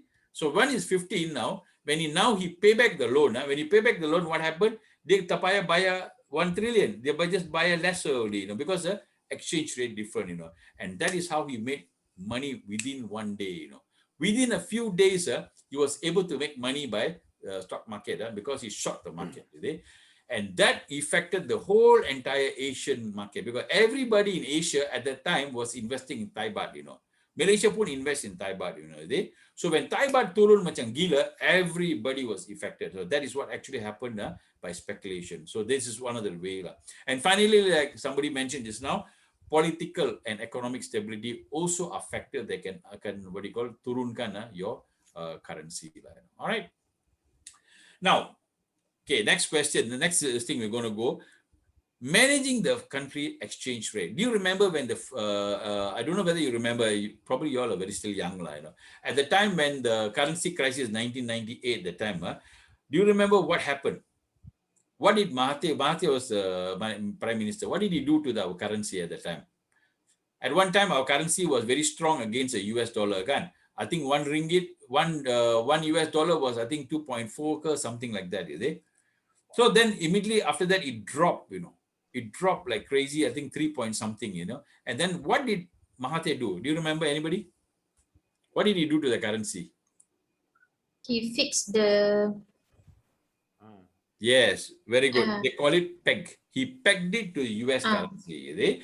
So that is one way you manage it. You peg it to the currency. So US move, they put move juga. So they mean it doesn't affect us because we are doing a lot of trading. All our trading is in US dollar. So if US dollar, move up, so we don't have to worry. Go down, doesn't have to worry because it's fixed. For us, it's fixed, right? Okay, watch this video. Nowadays, there are three main systems used to determine a currency's exchange rate: the free-floating, fixed, and managed exchange rate systems. A free-floating exchange rate is set by the foreign exchange market through supply and demand for that particular currency relative to other currencies. In other words, a currency is worth whatever buyers are willing to pay for it and will be affected from day to day by changes in trade through exports and imports, speculation, and other factors such as price level, interest rates, and political situations in countries. For example, the exchange rate for the Chinese yuan will increase and you will get fewer yuan for your dollar if demand for the yuan increases because of greater demand, through imports, for instance. For Chinese goods, simultaneously, the dollar will depreciate or fall in value as more dollars have been sold or supplied to the market. Generally, countries with mature, stable economic markets will use a floating system. Virtually every major nation uses this system, including the US, Canada, and Great Britain. Floating exchange rates are considered more efficient because the market will automatically correct the rate to reflect inflation and other economic forces. The floating system isn't perfect, though. If a country's economy suffers from instability, a floating system will discourage investment due to uncertainty about possible returns. Investors could fall victim to wild swings in the exchange rates as well as disastrous inflation. The alternative system is a pegged or fixed exchange rate system. This is where the exchange rate is set and artificially maintained by the government. The rate will be pegged to some other country's currency, usually the US dollar, and will not fluctuate from day to day. A government has to work to keep their pegged rates stable. Their national bank must hold large reserves of foreign currency to mitigate changes in supply and demand. If a sudden demand for a currency were to drive up the exchange rate, the national bank would have to release enough of that currency into the market to meet the demand. They can also buy up currency if low demand is lowering exchange rates. Countries that have immature, potentially unstable economies usually use a peg system. Developing nations can use this system to prevent out-of-control inflation to keep its products cheap and foreign products expensive, both of which are good for the balance of trade. This is why China has been criticized because it has kept its currency value artificially low in order to make exports cheaper and maintain a favorable trade balance. In reality, few exchange rate systems are 100% floating or 100% pegged. Countries using a pegged rate can avoid market panics and inflationary disasters by using a managed floating exchange rate. They peg their rate to the US dollar, and that rate doesn't fluctuate from day to day. However, the government periodically reviews their peg and makes minor adjustments to keep it in line with the true market value. This is similar to the semi-fixed exchange rate system, which differs by the fact that the interest rate is permitted to move between bands of fluctuation, but is ultimately given a specific target, which is the dominant aim for economic policy making through interest rate. Floating systems aren't really left to the mercy of market forces either. Governments using floating exchange rates make changes to their national economic policy that can affect exchange rates directly or indirectly. Tax cuts, changes to the national interest rate, and import tariffs can all change the value of a nation's currency, even though the value technically floats. The next time you cross a border and trade your money for that of another country, remember that economic forces across the world help determine that exchange rate. In fact, when you exchange currencies, you're one of those economic forces. You're helping to set the exchange rate too. Okay, so what are the three methods used to manage a foreign exchange? What are three methods that are used? Floating rate, fixed rate. Another one. Some managed rate. Can you speak louder a bit? Floating? Some managed exchange Yes, rate. a managed peg. Okay, so basically it's only two managed, which means floating means it's out in the market. All right, so it depends on supply and demand. People buy, so our currency fluctuates every single day. If you peg it, it doesn't fluctuate. It follows only the US dollar. If the US dollar go up, ours also ikut saja, macam peg together with it lah, right? So the three main way. Now, question, which type of countries will go floating? Which one will go peg? This is important because one of the questions in your test also, I asked you this question. Which type of countries will follow floating? Which one will follow peg? Tadi nampak floating ni negara-negara yang betul-betul bisnes dia stabil lah. Dia buat floating. Dan juga peg ni macam, contoh macam kita, kita dah terikat kan lah. Tadi kita ada nampak warna hijau, warna biru. Itu yang bila kita nampak kat sana, the floating is orang-orang yang ada duit, orang yang negara yang kaya, then memang diorang akan buat floating because of the business punya demand ni. Juga negara yang mana yang takut-takut ni, kita just follow apa yang peg lah. The peg. Very good. Okay, so that's very good answer, Razi. So countries that are stable economically, they will go into the floating, all right? But countries that are not economically strong, or maybe some problem is there, straight away they peg it, because you don't know. Suddenly your currency can drop macam gila, then you're dead already. So what do? You go and peg yourself. So these are the three different ways in which you can do that, right? Okay, now, how about foreign exchange risk? Now, as companies, sometimes you have foreign exchange risk, right? For example, let's say when you order barang daripada China, okay, that time, maybe the price of ringgit is 4.0, 4.0. 4.0 to, I think about 1 month ago, the price of US dollar was kurang, kan? 4.09, 4.09 you order, and by the time you receive the product is 1 month already. Then they send you invoice kena bayar. So when you buy it, now 4.2, then you pening kepala pula, tadi I kira lain, now sekarang my profit is eaten, right? Isn't it? So how do companies actually manage this, So let's watch this thing. There are different ways that they do that. There are three ways that companies use. When a company does business internationally and buys or sells goods in a different country, it will either pay for purchases in the foreign currency or earn income from sales in the foreign currency. Exchange rate risk becomes a factor in these interactions because the value of the foreign currency could change between the time of the transaction and the time the payment is made or received and converted to the company's home currency. A lag of 30 to 90 days in accounts payable is fairly common, so global companies often have at least a 30-day window when fluctuations in exchange rates could result in paying or earning more or less than they planned on. Global firms seek to reduce or even eliminate this exchange rate risk by adopting one of three common strategies: spot rate exchanges, a hedge, or a currency swap. Let's take a look at each one of these strategies. Spot rate exchanges allow a firm to buy the needed foreign currency at the so-called spot rate at the time of the transaction. This eliminates the time gap between agreeing on a price and making the payment. For instance, if Hyundai Motors of Korea were to agree to buy rubber from Salim Ivomas Pratima, an Indonesian rubber company, Hyundai could simultaneously sign the contract and buy Indonesian rupiah to pay Salim even if the payment were not due for a few weeks. This way, Hyundai would remove the risk of the rupiah gaining value relative to the South Korean won in the intervening period. The next strategy used in managing foreign exchange risk is a hedge. Hyundai could hedge its foreign exchange risk by agreeing with a bank to buy an option that would allow it to purchase a set amount of rupiah at a set price in 30, 60, or 90 days. Agreeing to the price for the rupiah ahead of time allows Hyundai to transfer any exchange risk to the bank. This type of transaction is also called a forward contract. In essence, it takes the future exchange rate and shifts the risk to the bank for a fee. Another type of hedge called an option contract lets Hyundai purchase rupiah at an agreed-upon rate in the future. But Hyundai is not required to buy the foreign currency if the previous agreed-upon rate is worse than the rate the company can get on an open market. For instance, if the rupiah becomes less expensive in the period, Hyundai can use the current spot rate to purchase rupiah when its payment is due and pocket the difference. Hyundai pays the bank for the option whether it exercises it or not, but buying the option removes the company's downside risk. The third strategy global firms use to manage foreign exchange risk is a currency swap. With a currency swap, two global firms borrow money in their local currency and then swap the principal with the other party. For instance, if a British company needs Brazilian real and a Brazilian company needs a similar amount of British pounds, the British company could borrow pounds while the Brazilian company borrows real.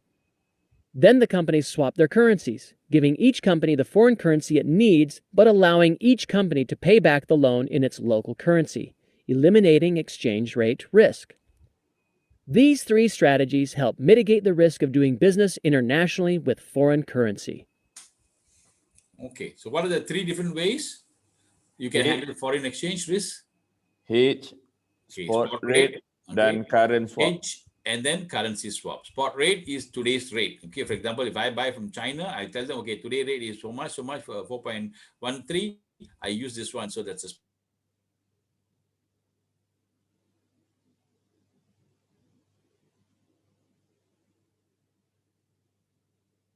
spot rate. And I tell them, okay, I want 30 days down the road. If the currency change, the risk goes to the bank. Okay, but if the currency doesn't change and it swing, the bank makes money. So this is basically the hedging line. We call that a hedge. And third is the currency swap. But each company, what they do, they take a loan in that their own bank, and the banks switch the what do you call the currency among themselves, right? So that's how the whole entire thing works. For example, I buy the thing at this price. I borrow a loan at this price. They borrow a loan at this price, and then the banks will switch accordingly, right? For example, if I want to pay, I go to my bank and I take a loan. I have to pay maybe, let's say, 100,000. So I buy 100,000 worth of ringgit of US dollar now, here. Okay, and they do that, and then the banks will exchange the loans, and I pay back the loan here, they pay back the loan there. It's called a currency swap. So three different ways in which you can. So find out from your company what is the way they use, whether it's a spot rate or whether they do hedge or currency swap when they buy and sell goods from foreign countries, right? Okay, all right. These are just basic this thing. So okay, in this chapter we looked at what is foreign exchange. Okay, we look at the nature of the foreign exchange market. Is a $6.6 trillion a day market. And we look at what are the factors that exchange a current rate of a country. We look at 6 different factors. It could be inflation, it could be the government, it could be so many different what do you call this thing we looked at. And then we look at 3 main methods used to manage a foreign exchange rate. Country's exchange rate by floating, by fixed, or managed one. And then what we looked at how companies manage the forex risk. And so this is what basically we looked at. All right. Okay, is that clear? Is this clear? Any questions so far? Especially those who are in the financial market, any questions so far on foreign exchange? Cuma tadi doktor, waktu doktor terangkan spot rate tadi, mungkin line ada breaking. Sebenarnya kita orang tak dengar tadi. Then spot rate habis, terus masuk hedging. Jadi nak untuk spot rate tu boleh. You're not very clear lah. Okay, fine. All right. Anyway, let's see. I'm recording this session, so I'll put it on YouTube later on, so you can actually watch it live. I understand sometimes you put masuk lambat kan. I think you came in a bit late also, right? Isn't it? Yes. So we can actually watch the whole entire session live. Right? Okay. But just for answer your question, spot rate is today's rate. Now live, is it? So for example, I'm buying from China. Okay. So let's say the cost of the thing that I believe that China is $100,000 US dollar. Okay, so now today $100,000 US dollar, today's rate is 4.16 maybe. They mean It's 416,000 I have to pay, you know, right? So I talked to the China fella and say, okay, today's rate is 4.16 equal to so much, you know, so this is today's rate. So I agree to pay at this rate. You're okay or not? They say, okay, I'm okay with that rate, they will say, then that's spot rate. That means you agree with that particular, amount. I am paying 416,000 ringgit, you know. So maybe 30 days, 416,000 ringgit, it's not 100,000, it's maybe 99,000 only, you know. Are you okay with that? They say, okay, fine. So that's called spot rate. All right. So that's, I mean, that today's rate is called a spot rate. All right. Okay, good. Any other questions?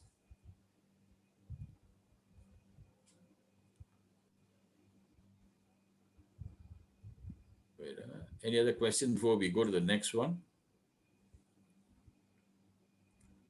Open the next chapter, okay. Okay, the next chapter is on international monetary system. We're going to study the history of money, okay. How many of you want to know the history of money? This one regarding the financial market also? Yes, about the financial market also. Now we're going to learn about what is the gold standard. Remember, we talk about the gold standard, right? Isn't it? So what is the gold standard? What happened to the gold standard? And today, how is the monetary whole world, how the monetary system is actually working? To give you a little bit a glimpse of it. It's not, I'm not going to go too detailed because that is another subject by itself, you know. Just to give you a glimpse of what's going on around the world, how companies, countries are printing money, you know. Countries are how they are organizing the whole thing, you know. What's the meaning of money, you know, the value of money? We're going to look at that. All right. Okay. Let's hold on. Let me see. This is all about the Mexican crisis. Mexican crisis. Okay, we'll talk about the Argentina crisis, you know. Yeah.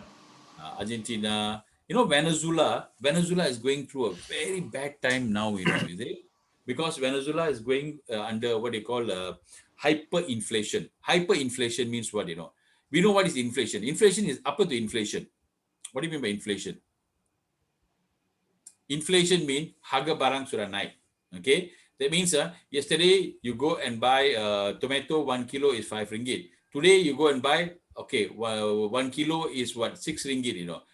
Harga sudah naik kan, isn't it? So that is called inflation lah. That's inflation for us, isn't it? But the percentage of inflation is very less, you know, from $5 to 6 ringgit is about 20%. How much is that? Yeah, maybe about 20% lah, you know. It's gone quite high also lah, actually, right? You know, like so, for example, like cabbage also now in the supermarket, how a few grams, 300 grams, something about 600 ringgit, 7 ringgit or 6 ringgit, something like that. Yes. So actually, Malaysia, we are going through inflation now, you know, is it? Because we import. But you ask the government will tell you, oh, inflation sikit saja, bukan banyak. Yes, correct. But we go marketing, we find that actually inflation is tinggi. Correct, right? sir, correct. Okay. Now, who is correct? Are you correct or the government correct? We are correct. Now, remember, I asked you, how do you answer? When somebody asks you yes or no, what do you answer? It depends. Depend. So it depends. Both are correct, you know. You know why or not? Is it? Why? Because when the government says, you know, the inflation rate is high, how do they know inflation rate is high? Because they are taking a basket, you know. For example, they take a bakul, right? And they put some barang inside. For example, they take oil, put it inside. They buy some tomato, put it inside. They put that. That's called a basket of goods yang orang perlukan lah, you know. And then they count last month harga dia berapa, this month harga dia berapa sudah naik, you know. They calculate it like that, And then what happened? They'll tell you, oh, interest rate is only so much only. That's what they do. Then next month, what they do? They take out a different basket and put inside, You understand or not? So your cabbage has gone up. This month they tak kira cabbage, they masukkan yang benda yang lain. And then they tell you what? Interest rate, what do you call it? Inflation rate is still not so bad, you know. But you are buying the same cabbage, you know, and that cabbage has gone up, but they have taken the cabbage out from the basket yang dia untuk calculation, and that's the reason why when the government say, you know, inflation rate is too kurang, don't believe, you know, because they're not buying the same thing that you're buying, you know. That is a problem, Okay, so they are buying maybe the young rice yang sudah ada yang lowest quality punya, is it? They're buying like that, and they're calculating, But we want to buy a normal rice, is it? We want to buy Jasmine rice because something better, So this is what actually it's like, You see, sir, last week for sweet corn, only 10 ringgit. One sweet corn, 10 ringgit. 10 ringgit in the supermarket nearby my house here. I saw it 2 for 20 ringgit. Macam ni saya jual jagung lah. Masak ke atau raw? Belum. Cannot be so expensive, 10 ringgit lah. Here is I think about 2 ringgit or something like that, right? Isn't it? Even the raw one lah, is it? Kita boleh pergi pasar malam 2 ringgit saja, 2 ringgit. Yeah. So I think maybe inside there. I think imported lah. You're imported from UK. No, maybe that's organic. Organic. Organic. Organic one. Maybe imported from UK organic lah. 20 ringgit. Okay, all right. So that's basically the the challenges that we have lah, right? So the government tell you inflation not very high, but then the inflation is high because you go shopping, is it? In fact, I only realized recently because during the pandemic, I can about shopping, bukan saya punya wife. Dia selalu dia yang pergi shopping, so I terpaksa pergi. Then I pun pening, kenapa harga dia macam ni lah, is it? So we as men, we learn about all these things after the pandemic lah, because we go shopping, is it? Okay, all right. Let's go into IMF. So, okay, I was just talking about Venezuela, right? What happened is Venezuela, the inflation rate was 600%, which means you buy a bread today. How much is the bread today? 3 ringgit, maybe, Let's say, for example, a Gardenia bread. Is it? Imagine 600%, Okay, the price tomorrow. Okay, 600 multiplied by 3 is how much? 1,800 ringgit for one bread. Will you buy or not? And if that happens to you, what's going to happen? We go hungry, we go hungry, and this is what is actually happening in Venezuela, So people are dying. People are hungry because of the exchange, because of government, because the Venezuela government is a socialist government. All things are owned by the government itself, and because the oil price drop, compared to last time, and now the oil price drop, so the government has got no revenue, and the government has got no revenue. What happened is they are not able to put things in the supermarkets. So this is what happened. So read up about Venezuela. What's happening? It's called hyperinflation, right? Okay, let's look at international monetary system. Now, international monetary system. In this chapter, we look at how the international monetary system works, the whole world. We're going to look at the implications for international business and how it's affecting you in international business. When you do business, how is it affecting you internationally? And then we're going to look at the gold standard. Remember the gold standard? Those days we talk about the gold standard and how the gold standard was dissolved in 1930. And then we're going to look at the 1994 Bretton Woods conference. In the conference, and why is it today the US dollar is very strong? Do you know or not? Today, everything that we buy overseas, you use US dollar. Am I right or not? Well, when you buy petrol for your yes, carrier, your plane, you pay in US dollar, right? Isn't it? Am I right? Yes, we pay in USD.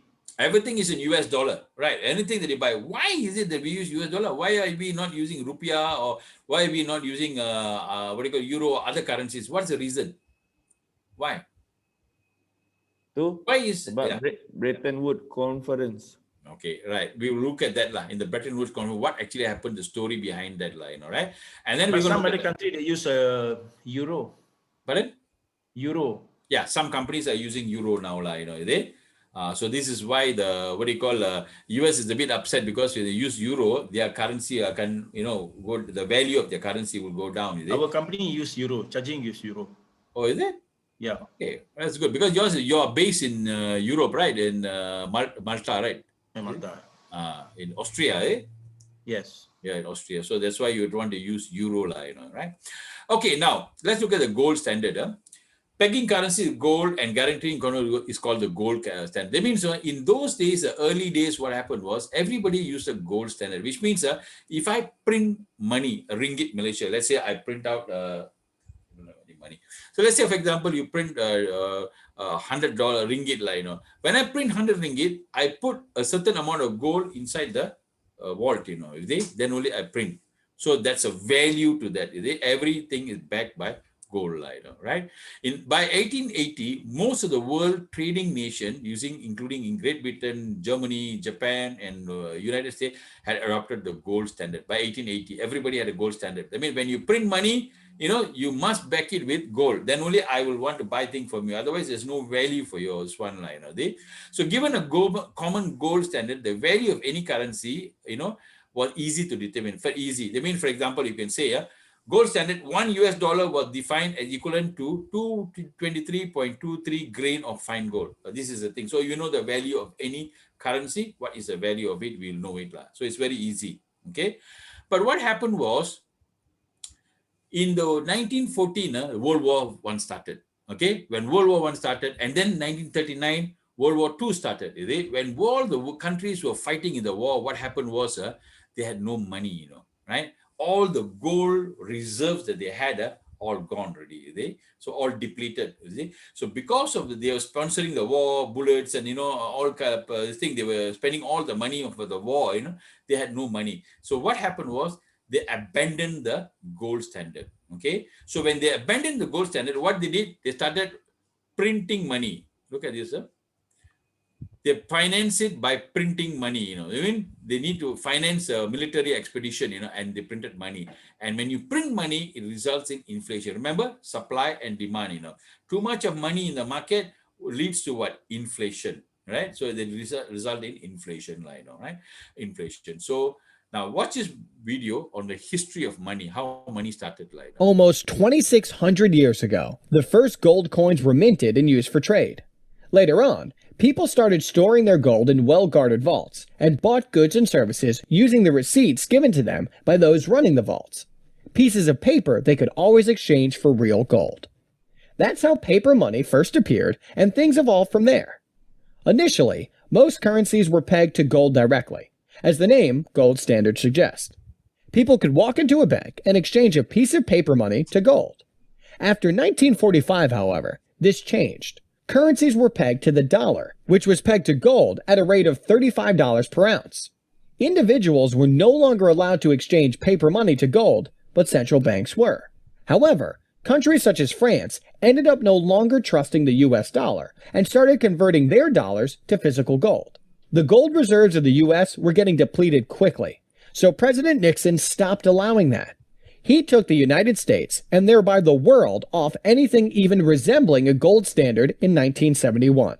At this point, the money we use isn't backed by anything tangible. Fiat currencies, as they're called, are basically backed by confidence. The dollar is backed by the confidence people have in the US, the British pound by people's confidence in the UK, and so on. The value of one currency compared to another therefore fluctuates continuously. Confidence-driven supply and demand, if you will. Okay, so basically what happened is originally all the money was in gold, backed by gold. But then what happened was after some time, after the World War, all the countries had problems. So what they did was in 1944, before the World War ended, 44 countries met together. Okay, of course, Germany was not there because Germany is Hitler at the timeline, I think Japan also was not there, right? 44 countries met together at Bretton Woods in New Hampshire, UK, and to come up with a new international monetary standard, system. They found that the gold standard is no more. Every country was printing money like gila because they wanted to finance a military expedition. So at 1944, which country had the most money at the time? Can you tell me? Which country had the most money? US. Yes, US. Okay. Tadi nampak France. Tadi nampak kan dalam video, right? US had the most money, Why? Because they never get involved in World War II, until the last minute, Remember when remember the Pearl Harbor, when the Japanese, bombed the Pearl Harbor, baru they got involved in the war at the last minute only. So they never got involved in First World War. They never got involved in the Second World War in the beginning. So because of that, they never spent money onto all the wars. So they had a lot of money. every other country in the world had no money, So because of that, what happened? They made US as a leader. And they said, okay, we all got problem already. Our currency is very bad. So what we do is now we peg our currency to US dollar. Okay. And US dollar backed by gold. So everybody, this is the standard from 1940 until 1970, this was standard. Every country was pegged to the US dollar. And that is why all our trading in the world is done in US currency, not in any other kind of currency. But in 1973, what happened was President Richard Nixon said that US cannot tahan any gold. Why? Because at that time, they were what they call, so they had a fixed exchange rate, They mean, because it's all pegged to US currency, every currency was fixed. Fixed. I mean, US to ringgit was fixed. US to pound was fixed. All fixed exchange rate. No what you call exchange rate is thing, floating. Is it? Everything was all fixed. So the US was linked to $35 per ounce. Is it?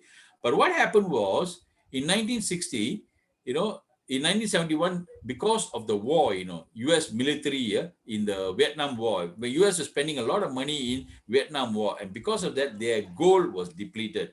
Because the gold depleted, President Nixon said, we want to suspend it. We don't want to have dollar backed by gold, Okay, and because of that, he broke off everything, and the managed float system started in 1973. That is why you find the Forex system is all managing float.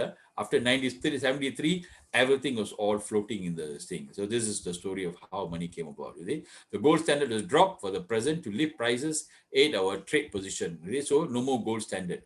Okay, that means now all our currency value is based on what?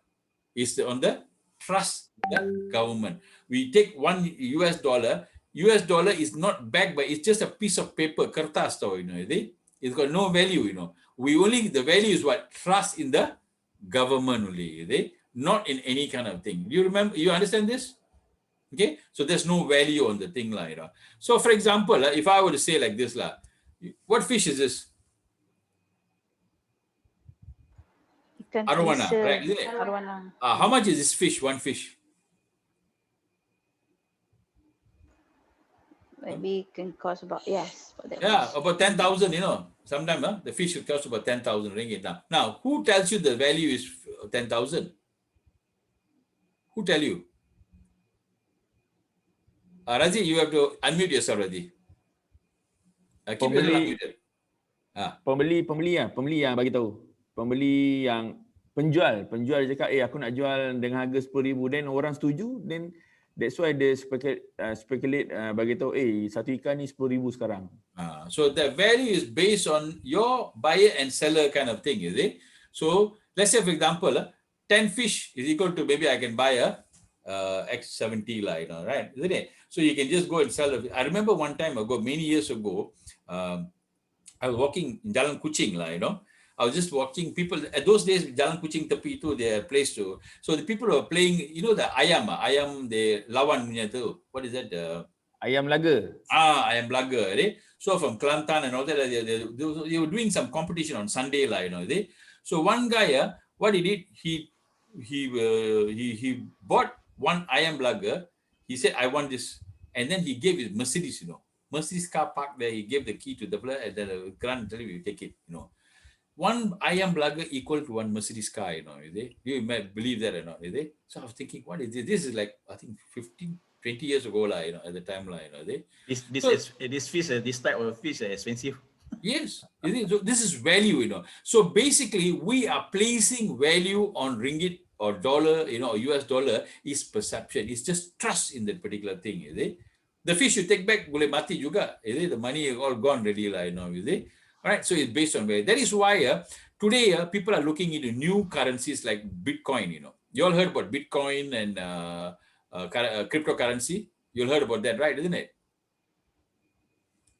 Hello. Ada. Yes, yes. All right. Maybe some of you have also invested in it. Also, I do not know. Is it? Okay. Have you all invested? Anybody invested in Bitcoins and all that? Before. Okay. So what happened? You sold off already or what? Tak bagus ke, Cap? Tak bagus. Habis terjun. That's why when you buy, that time you bought high, you know.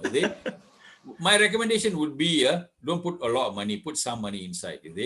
Something that you have extra spare running in the bank, you know, put that money inside, because by end of the year, it'll double, you know. You see, in 2017, somebody gave me 50, that time the price of Bitcoin was 5,000 ringgit to 1 Bitcoin, you know. Last time, 5,000 ringgit to 1 Bitcoin. So he gave me 50 ringgit, I gave him. He gave me I opened up a wallet. He gave me 0.001 worth, like 50 ringgit worth of Bitcoin, you know. Today, I open up the wallet, it is 2,500. The 50 ringgit is 2,500 ringgit, you know. From 2017, I tak buka tau. I totally tak buka. I just left it like that. I don't trust. Then I opened up recently and I found out it's 2,500. Now the money value has increased so many times. You know, for 50 to 2,500, imagine how much is what do you call jump, you know, right? So don't invest too much. Put in small amount, 100, few hundred ringgit, put inside, it'll be extra money. Leave it there. Just simpan je. Don't sell it off, you know. After a few years, you see, there will be some big amount, you know. All right. Okay, so don't invest too much in anything. Just put a little bit inside there. This is my advice to you on investment. Okay, so we studied the currency about, you know, so now let's look at IMF and the World Bank. Now, IMF and World Bank, what is the difference between these two? So let's look at it later. After World War II, it was clear the world needed a new financial system. The gold standard was considered too rigid, but at the same time, economists were worried that countries would devalue their currency to boost exports. For this reason, 44 countries sent delegates to a conference held in Bretton Woods, New Hampshire, as of the 1st of July 1944. The US, which held 2/3 of the world's gold reserves after the war, was obviously the most influential player, and ultimately, all currencies ended up linked to the dollar, and the dollar was linked to gold. One important concern arose, though. If a country goes through an economic crisis, how can it get out of it without devaluing its currency? To address this issue, two institutions were created. One, the International Monetary Fund, which was supposed to lend money to countries that are in trouble and cannot attract financing from other sources. Two, the International Bank for Reconstruction and Development, which is now called the World Bank and was supposed to help less developed countries grow. Unfortunately, as good as it may have sounded on paper, the Bretton Woods system didn't survive because the United States kept running deficits to fund various projects, and therefore, the amount of dollars in existence kept increasing while the gold reserves of the US kept shrinking, as more countries demanded gold in exchange for their dollars. As such, on the 15th of August 1971, Nixon officially announced that dollars would no longer be convertible to gold, thereby putting the final nail in the coffin of the Bretton Woods system. Okay, so we looked at IMF. So IMF and World Bank was started where? In Bretton Woods.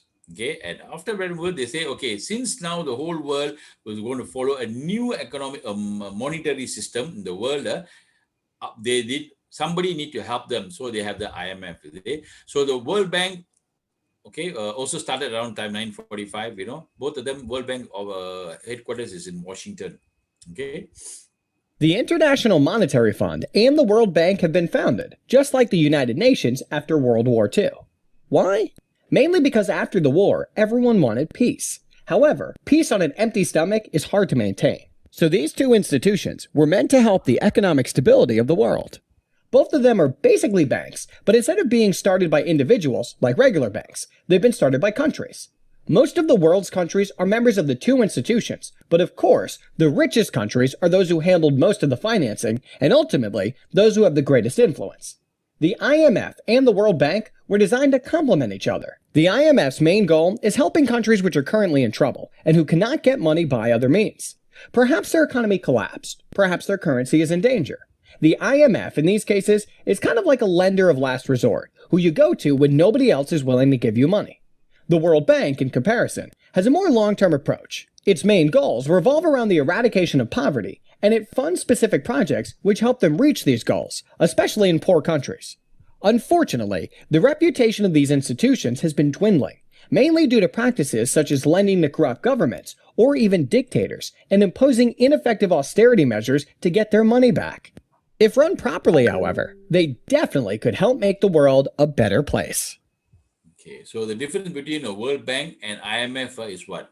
The World Bank, IMF lends short-term loan. For example, a country is in trouble, like for example, when we had the problem of financial crisis, the country needed money quickly to come out of it. Then they go to IMF. IMF is short-term, it's along, IMF is along. That means the short-term kind of thing to really to help you to come out of your situation. That's IMF, right? So which you need to pay back quickly, right?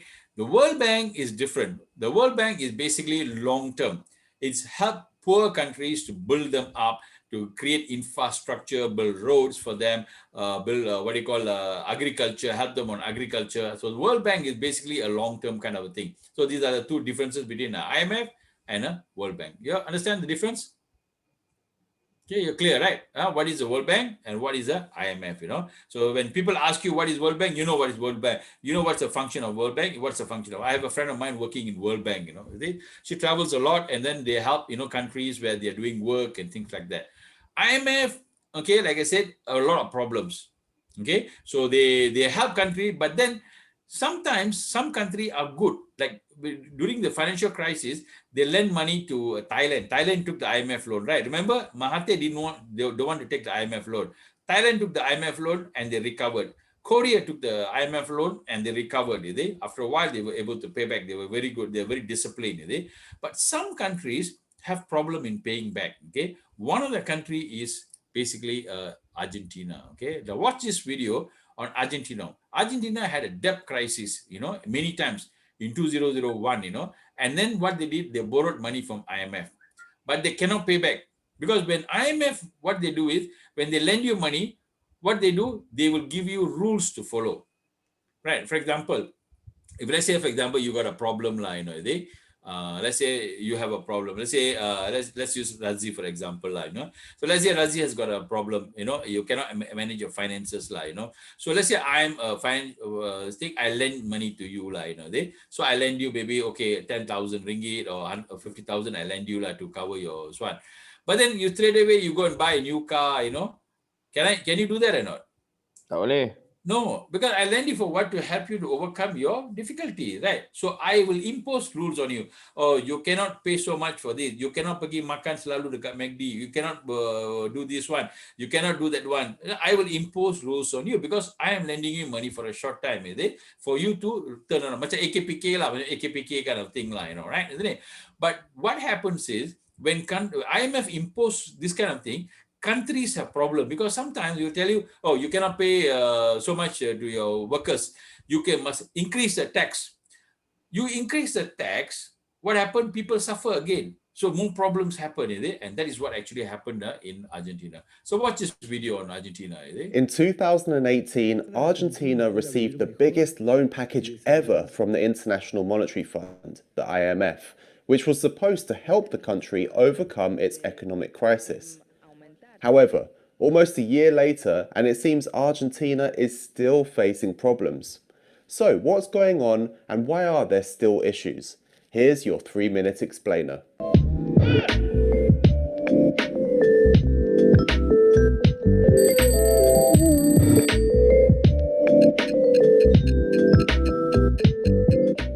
It's nothing new for Argentina to be relying on support from the IMF. In fact, the country first borrowed from it in 1958, and there have been 22 agreements signed since then. 2 of these agreements have been made in just the past year alone. The initial loan last year of $50 billion was the biggest that the IMF had ever made, but just 4 months later, an additional $7 billion had to be added. The IMF's emergency measures were intended to fix Argentina's currency crisis and recession.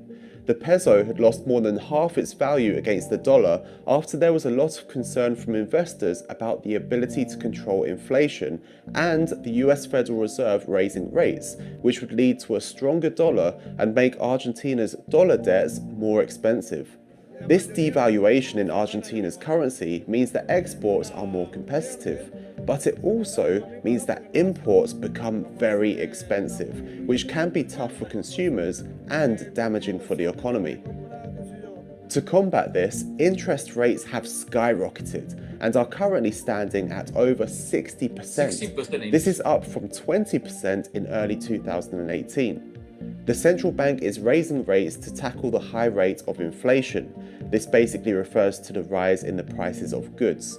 When interest rates increase, in general, it's intended to encourage people to save more due to the higher rate of return that they'll receive, while also making it more expensive to borrow money. This then leads to inflation decreasing as less money is being spent. The economic issues in Argentina have had a domino effect, leading to other problems taking place, such as a run on the banks. People are taking money out every day and using it to buy US dollars. When the central bank tries to combat this by increasing interest rates, it can then compound other issues and lead to a very vicious cycle. Critics claim that the way the government has been using the IMF bailout money to prop up the exchange rate is not a good policy and should be condemned by the IMF, as they will need this money to pay back maturing debt and interest payments in 2020. Some of the actions being taken by the government have actually contributed to capital flight. Capital flight is a situation where a large number of people or companies start moving their money out of a nation due to some sort of economic event or risk. This tends to make problems in a country even worse, which has been the case for Argentina. Bonds were being sold on the market, and then investors were taking their money and transferring it abroad.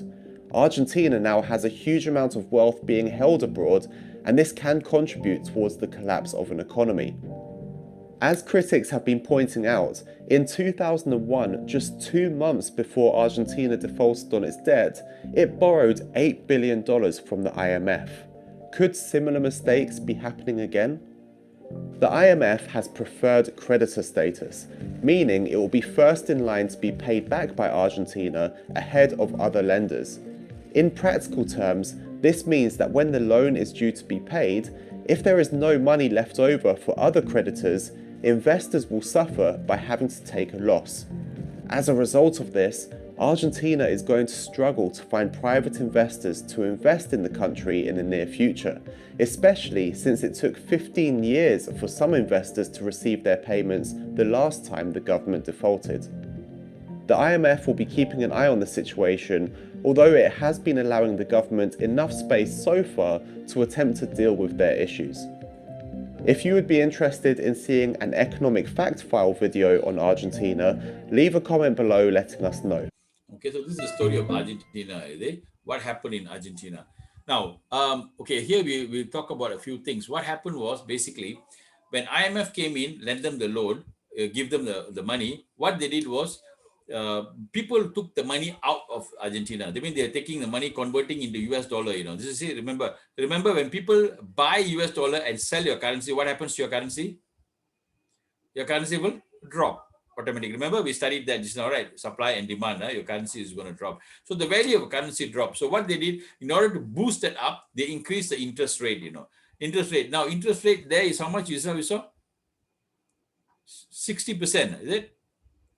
60%, that's very high. Do you want to put your money inside there? Very good word. 60% you can make, is it? That means that you put, let's say 100,000 inside, you can get interest of 60,000, is it? So very good. Highest, I think, in the world, But nobody want to put the money inside there. Because why? The government is very unstable, is it? But if you increase the interest rate, what is going to be, what will be affected? What will affect? Your Razi, unmute yourself, yeah. Harga barang akan naik Harga barang akan naik, business nak bayar balik hutang itu susah. Because every business they take loan from bank, right, isn't it?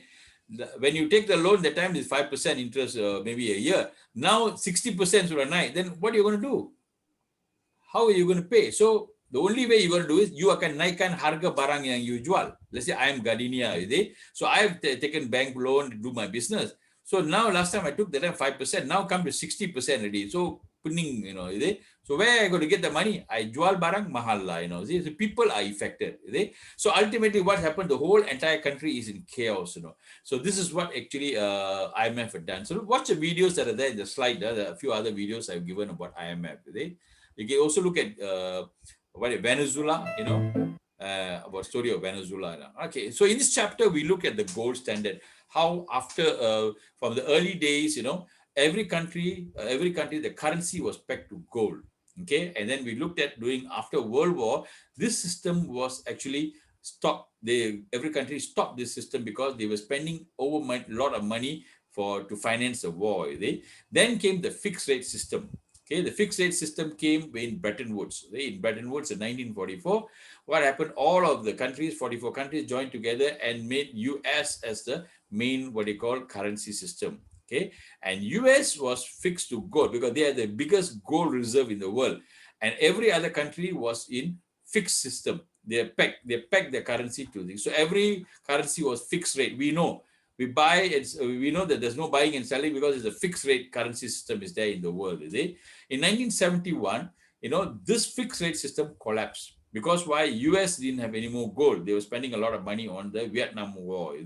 And because of that, they went out of the gold system. And when they went out of the gold system, all currencies also pulled out of US peg and all were floating using the floating rate system. And today, all currencies are not fixed with gold. Nothing backing them. What backs them? What is backing them? What is backing every currency? Razi, what backs every currency? Huh? Dollar. What is backing? No more. Dollar is no more. It's not connected to dollar anymore, right? Isn't it? So all currencies are all now pitch already, a break out from what you call a US dollar pegging, and now on their own. And everything is floating. So what is backing the currency now? All the currency. What backs them? Fasya, how about our banking people? What happened to our banking people? Why are you all not talking? Fiza? All currency is now backed by what?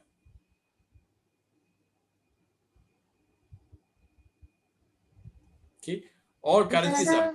Yeah. Is that backed up by the capital? Capital? No, the currency is backed by what? Last time it was backed by gold. And then after that, it was backed by US currency. They were pegged to US currency and US currency was backed by gold. After 1971, the no more gold standard already. So now every currency is backed by what? What on? Oil? No, nothing. Nothing is backing the currencies now. All the currency are backed by the government saying that, hey, the government says. Government saying that, hey, this is 1 ringgit, 1 ringgit, you need value 1 ringgit, they're telling you, because why? It's because the government tell you is 1 ringgit, So everything is printed. So why can't government print more money? Why can't they print money, Fiza? If the government wants money, the Malaysian government, see that day Prime Minister say that, oh, we have not enough money, he say, okay, why don't they go print money? Kalau money, we go print lah. To fight inflation, sir. Yes. What will happen is inflation akan jadi. It become gila. Inflation akan jadi gila macam what happened in Venezuela, because what happened? Too much. Yeah, too much of what you call money flowing in the market, Yeah. Now, this is what happens in Bank Negara. What they do is, why do they increase the interest rate and decrease the interest rate? Do you know why they do that or not? Like for example, when they increase interest rate, what is the purpose? When they increase interest rate or decrease interest rate, what is to encourage people to save, need saving. Yes. So when they increase the interest rate, you're right, Fiza. When they increase the interest rate, they encourage you to save money. That means they tell you no need to buy too much thing, which means inflation sudah tinggi. Inflation is what? Demand goes up, right? Beli banyak. Everybody buy, then the price goes up, right? So that's the demand goes up. So people stop buying. What happened? The inflation is so if the government is increasing the interest rate, that means maksud dia there is inflation coming, so they increase the interest rate. The reverse, let's say for example, if government is decreasing the interest rate, then what is the situation? Dia nak suruh kita membeli lah. Kenapa dia nak suruh you membeli? Jangan masukkan dalam bank, why you want to do that? Why do government want you to beli barang? Fiza. Why does government want you? Yes. Yeah, Faiza. Fazia. To generate economy. Very good. Okay. So the people buy more, your economy is spurred. Kalau you tak beli apa-apa, then there's no economy spurred. For example, if people don't come to McDonald's and buy, then you don't get salaries, right? Isn't it? McDonald's have to close down, tak boleh lah tahan, and they have to close down. So when you close down, then people who are supplying to you also got to close down. People who are supplying, your supplier is what? Maybe they supply packaging for you, the paper, the carton, those companies got to close down, So everybody closes down. But when the government gives you to take out money and spend, they mean don't point put in the bank, Might as well you go and nobody go spend. So what happened is we go and spend money in McDonald's, we go buy a car, So when you do that, the economy is bergerak, So this is the reason why they decrease the interest rate. Remember that, huh? I don't know whether this is one of your questions in your assignment or not. Why the government increase the interest rate and decrease the interest rate, right? So you need to give example of why we'll do that. Okay. All right. So this is a good chapter where we learn about money, and why US dollar, and you learn about the different types of systems, right? Okay. Next, we're going to look at the global capital market. All right. And then finally, we're going to look at the strategy of international business, right? Okay, so maybe we take a 5-minute break and then we come back again. We do the last 2 chapters. Okay? Fine, well done. Give you a 5. Okay. All right.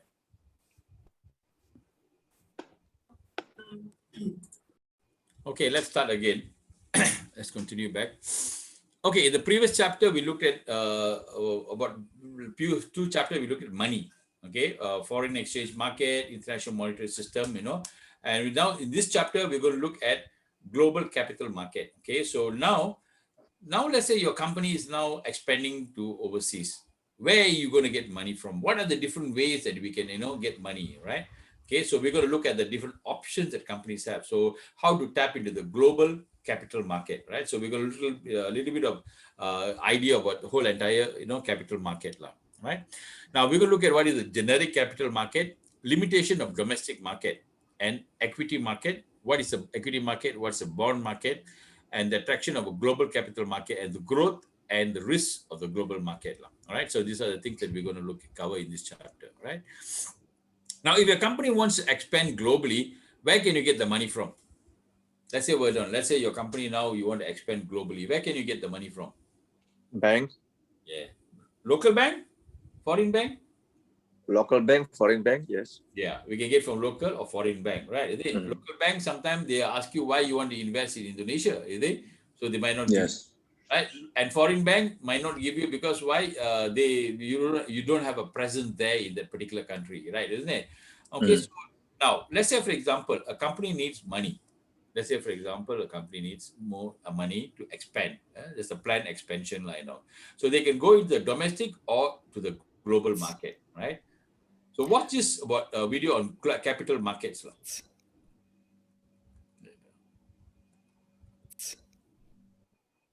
We're going to outline who the players are in corporate finance, in the capital markets particularly.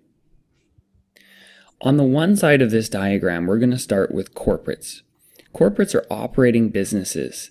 They run manufacturing companies, service companies, technology companies, and they require capital to grow and run their operations.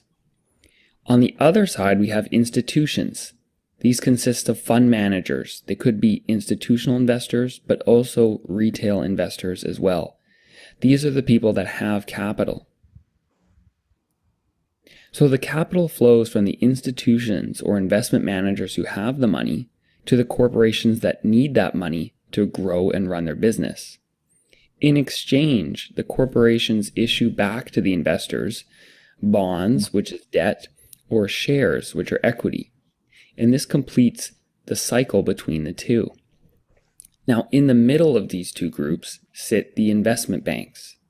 They're often referred to as the sell side, and they have contacts on both sides of this diagram. They have corporate clients and they have institutional investor clients. Their job is to match up the institutional investors with the corporates based on risk and return expectations and investment style to get a deal done.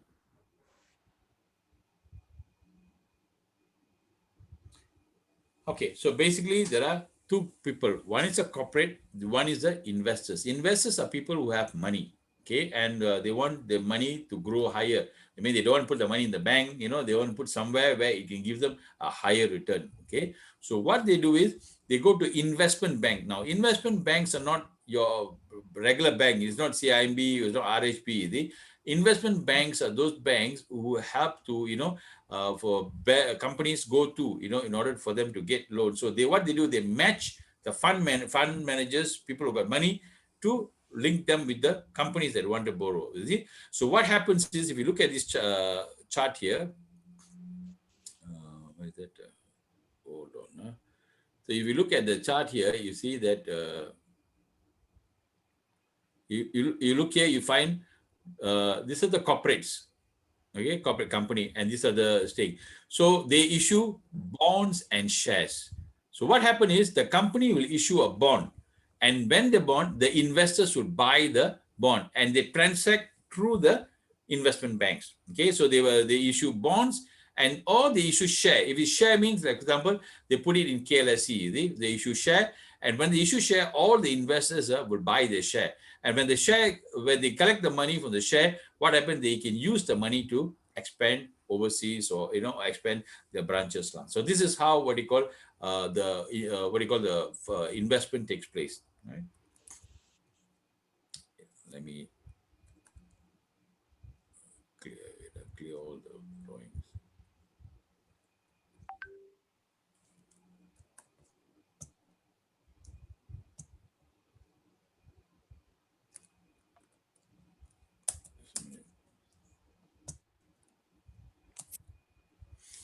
Okay, so capital markets basically bring investors and borrowers together. So you have investors, you have borrowers, you have market makers. Market makers are those financial institutions like investment bank, also commercial banks, what do you call the thing. So these are the basic things. Now, capital loan market can be equity or debt. Equity means what? What is debt? What is equity? Equity means shares. Debt is what do you call? Bonds. Okay? Bonds, debts, security, like bonds and all that. It's called debts, right? Okay. People who got surplus money to invest, they channel through what you call commercial and investment bank, and company would be to the company that needs money. Okay. They can be equity market or they can be debt market, right? On Introduction to Capital Markets, brought to you by ION Education. Let's start by breaking the word up. If we said the word capital, what's the first thing that comes to your mind? I am not talking about our country's capital here. We are talking from a business point of view. So, for most of us, it's going to be money, and that's correct.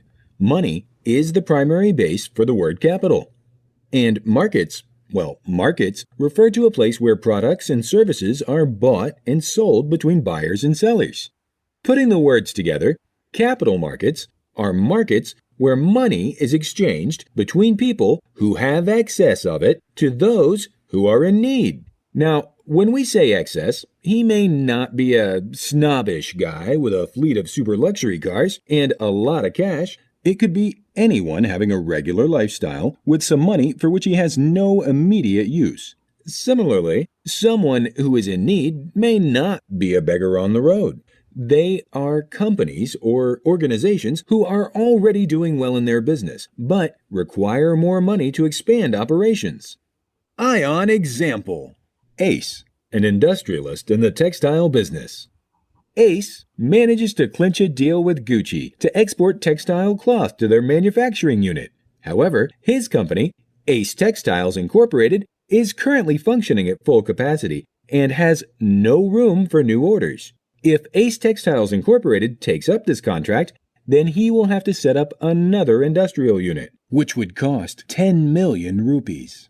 Ace can go to the bank to borrow money, but the bank will charge a high interest rate.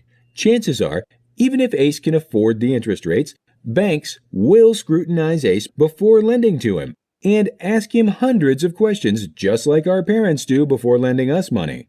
There is another option. Ace can make his company go public and get listed on the stock markets. This means that he is reaching out to the public for investments in his company in exchange for part ownership of the company. Public here means the common people who would invest in Ace as they believe in his business. Got it? Still awake? Yes? No? Maybe? Anybody? Another common question is, what is a share? Let me start by explaining that shares, scrips, equity, and stocks are jargons that actually mean the same thing. So, next time you hear someone saying any of the above, you know they are referring to the same exact thing. ION example. Okay, so basically here it tells you that if a company needs money, there are two ways in which you can actually do. One is you can list your company in the stock market, okay? Or you can go to some other capital markets where they can borrow money from, you see? Okay, now IPO. Let's say, for example, IPO. How do you go about IPO? You're familiar with initial public offering when a company is listed in the stock market, how it works? You're familiar with that? Okay. It doesn't matter. Just watch this video. Ace and his friends are going out for lunch and decide to order a pizza of 10 slices. That will cost them 100 rupees.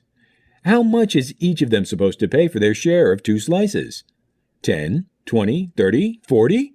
Interaction. But Ace wants to eat some more. He is willing to pay a premium of 20% and buy another slice at 12 rupees. His friend, Eric, agrees to stay hungry and instead earn the profit from the sale. Now, this makes Ace the majority holder for the pizza, so he can decide the toppings for the pizza. He likes pepperoni, so that's what it's gonna be. But 3 others dislike pepperoni and decide to gang up against the decision. Together, they are 60% of the shareholders, and so the group, as a whole, has more control on decision-taking. And now it's going to be barbecue chicken, just like the 3 friends wanted. Ace is pissed off and is compelled to agree. Replicate the example in the real market, and you understand that buying a share of a company is like buying a slice of a very large pizza. The movements of the markets are controlled by demand and supply. Rise in demand leads to a rise in the prices, and vice versa. Similarly, excess of supply leads to fall in prices, and vice versa. This is where the investors make their profits and losses from the investments made depending upon their purchase price. Okay, so that is the IPO line, and IPO is basically, you can raise capital from the public when you share public list your company. What happens is a group of people will what do you call, will sell their shares, right? Okay, you all understand how the share market works? Are you public listing? Razi, you faham ke? Do you understand? Actually tak faham sangat, tapi ada dapat tahu daripada kawan-kawan yang investor ni, jadi ada tahu sikit sajalah, bukan tahu banyak sangat. Okay, now macam mana public listing jadi? Let me give you a simple example lah. Okay, let's say for example, 10 of us, we start a company lah. Okay, here 10 Wardon, Captain Valen, Jenny, Simon, Okay, let's 10 of us, we start a company. Okay, and our company is doing very well. So each one put how much? Let's say each one put what do you call? Let's say for example, each one put 10,000 ringgit lah. So 10,000 ringgit each one put in. We got 10 people, 100,000, right? Isn't it? 100,000. So let's say now we got 100,000. So this 100,000 that we have now, we open a company. We started the company. Now the company now need to expand. We have to get more money. Maybe we need to earn, maybe we need to get $1 million, maybe because we want to get new products. We want to open up a new factory, so we need money. So we go to the bank and the bank says, sorry, we cannot lend you the money. We don't know who you are. So another option that we have is basically public listing it. What do you mean by public listing it? Basically because the shares that we have, we give to the public. We sell to the public. Okay, we sell to the public. So now our company, how many shares is there? How many of us share together sekarang? Berapa orang share ke company sekarang? 10 of us. Okay. 1 of us is share. Now, company kita dipicah macam pizza tadi kan? Dah picah untuk 10 what they call bahagian lah. Each one of us own about 10%. Now, let's say this pizza, we cut lagi. Potong lagi. The 10 pieces, you make it to 100 pieces. Okay? And the 100 pieces, now you make it to 1,000 pieces lah, So let's say the what do you call the pizza? Now you cut into 1 million piece. 1 million pieces. That means each one of us got how many pieces? Berapa kita ada? 1 million divided by 10 is how much? 100. 100,000. Yes. That means each one of us got 100,000. That means now your one share that we had Wardon, now kita pecahkan company itu kepada 100,000 shares. That means you have 100,000 share, Wallen has got 100,000 share, Razi got 100,000 share dalam company ini. Now what we do is we want to sell our share kepada orang lain. Okay, we sell our share to orang lain. So what we do is now you got 100,000 share kan? So what you do, you sell half the share kepada orang lain. Half lagi you simpan lah. So 50,000 kita simpan, you simpan, tapi 50,000 kita jual kepada orang lain. Tapi every share kita jual berapa? Every share we sell how much? $10 lah, let's say lah. One share lah. So now, Verdon, you're selling berapa? 50,000 share you're selling, right? Isn't it? So multiply that by 10 is how much? 700,000. 500,000. Okay. So now 500,000 is coming into your pocket already. Now, Valen also sell half. You also sell half. Everybody is now got 500,000 inside the pocket already. So 10 of us. So how much now money we have collected already? 500,000 multiplied by 10? 5 million. So now I got 5 million ringgit already in my pocket now. In the company lah, 5 million ringgit. Tapi how much share we have now in the company? How much share? Last time we 100% kan? Now all of us 10 of us together, we only got 50% share. 50%. Lagi 50% is dekat market orang lain beli. So but we dalam pocket kita sudah ada 5 million. Dengan 5 million ni kita boleh sekarang buka factory lain, buat perusahaan lain, And then this is what stock market works. Okay. Now we sell the share untuk berapa? Satu share kita jual untuk berapa tadi, Razi? 10 ringgit. Okay, let's say now dia sudah floating dalam market 10 ringgit. Tapi tiba-tiba, let's say lah, after 1 month, harga dah turun kepada 5 ringgit sekarang share. Alright?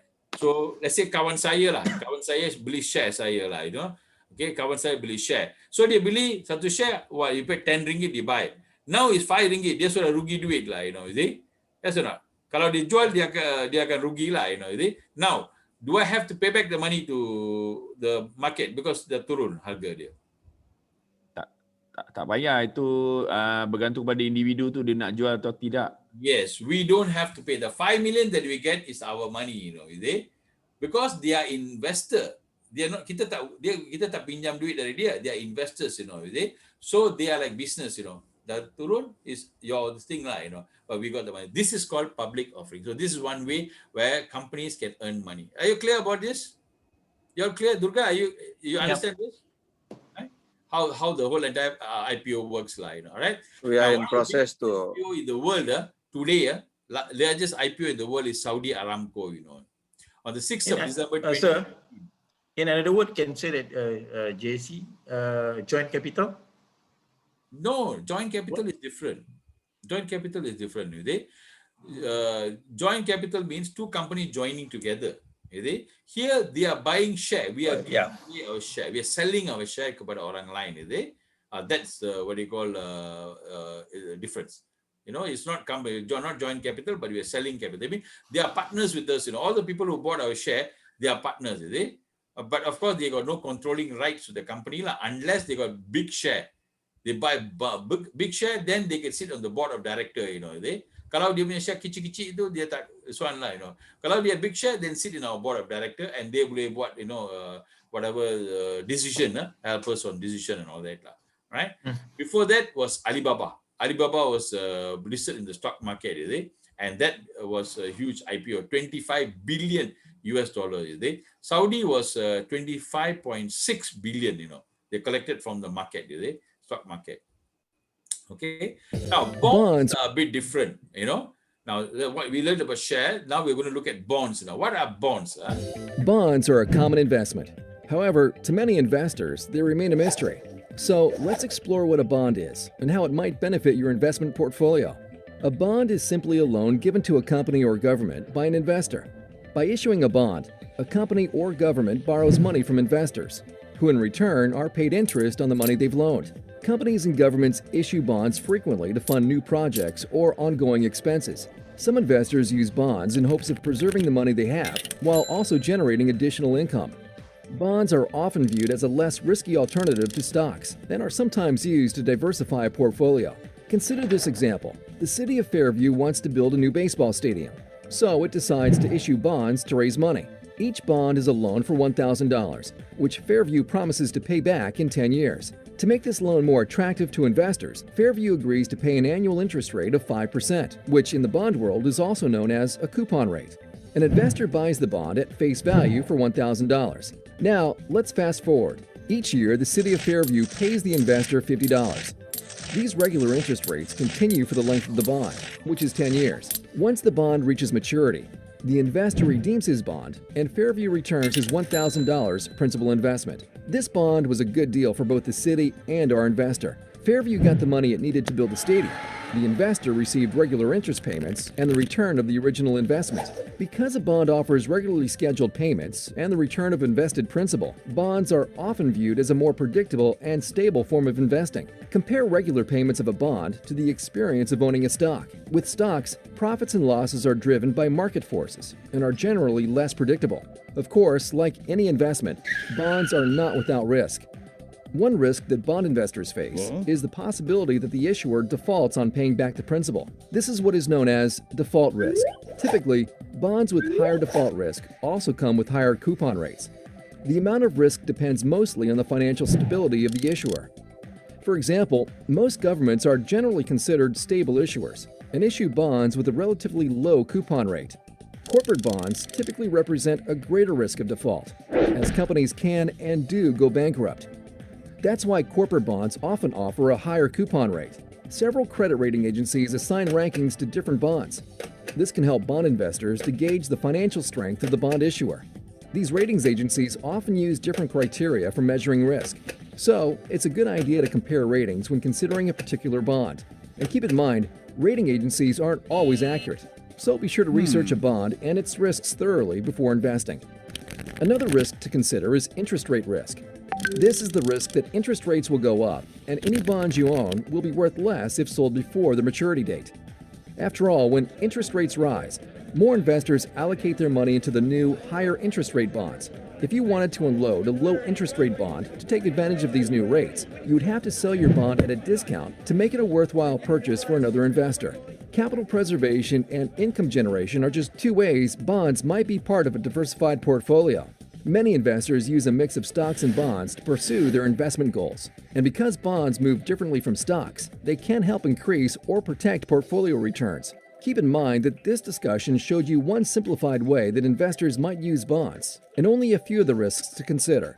Like all investments, bonds are complex and have a variety of uses and risks. Before you invest in bonds, it's important that you invest in your own financial education.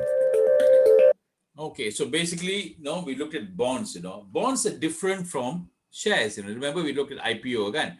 Bond is utang. If let's say I'm a company and I want money, so what I do, I issue bonds, and people buy my bonds and I have to pay every year the certain, interest rate, or coupons, we call it coupon. So like now Malaysian government, they need money for the pandemic, so they're issuing bonds, 1MDB is also a bond, Remember the 1MDB, we had the thing, that is also a bond. 1MDB, they wanted to borrow money. So they say they want to borrow money for projects. So they went all over the world and they were giving a very good coupon rate. So people, and it was backed by a government, so people were invested. And now they have difficulty in paying back because they never really open any business, 1MDB never open any business. And that's also what you call a bonds. So two ways. One is what you call to shares. The other one is to bonds. This is the way that, companies can get funding, in order for them to go overseas, right? Okay, so yeah, you can read through the thing. It's basically, okay, bonds are less risky than what you call this thing. So in this chapter, we look at what you call the limitations of domestic market, and we look at equity market. Equity is shares. Remember the word equity, stocks, all same word, equity. Bond is actually like a loan. People are lending you money and you're paying, what you call this thing, all right? And then we look at the attraction of the global capital market, because global capital market is huge. So that's why some investors make a lot of money investing in overseas markets. So we call them offshore investments, which means that they are not in Malaysia. the investments and the bonds are there in overseas market. So they invest in the overseas market, which gives them a higher, what you call, interest rate for them, you know, which is much more better for them. Because in Malaysia, 2%, you put in the bank 2%, our inflation rate pun sudah lebih daripada 2%, you know. So whatever you're earning from the interest rate is also eaten up by your inflation. So actually there's no point in doing that. Okay, let's look next. We move to the last chapter, strategy of international business. Now, if a company wants to go overseas, what are the different strategies that companies can follow or can adopt? So we're going to look at a few type of strategies in this chapter. Okay.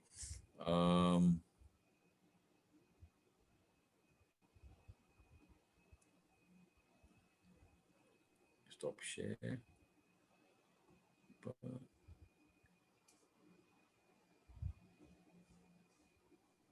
Strategy of an international business.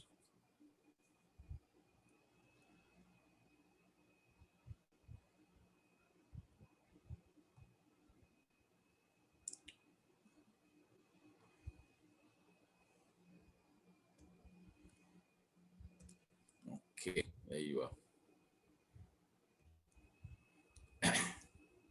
Any questions? Anybody want to add any questions you have?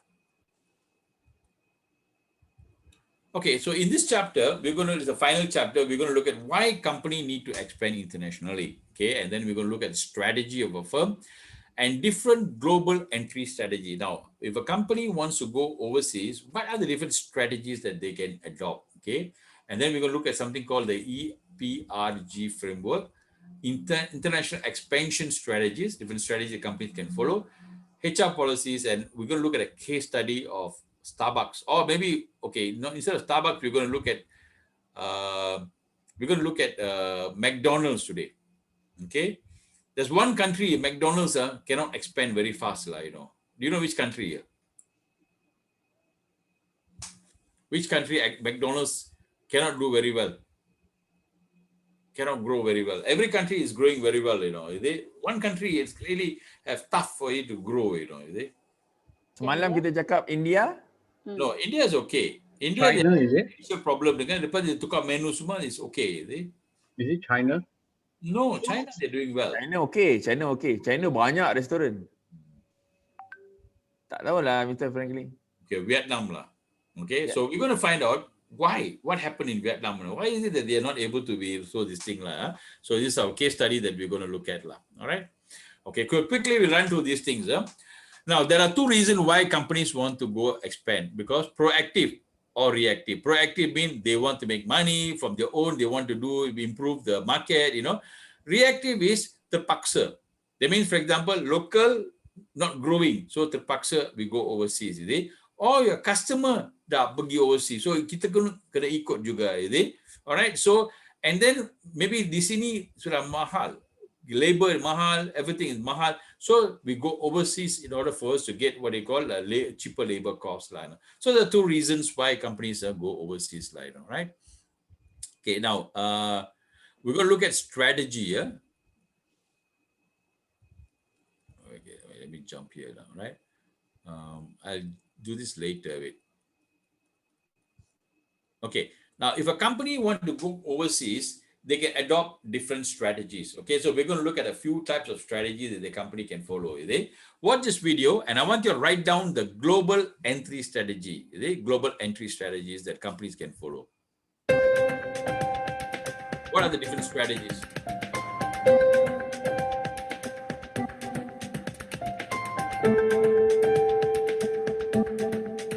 First strategy is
these are different strategies, right?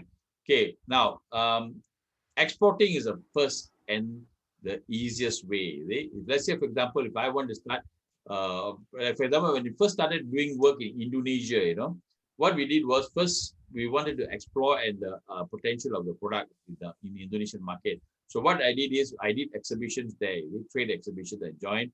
I found a few partners we find it good. So then I found the partner. What I did was we export our product. Remember, I telling you we are dealing with educational product, books.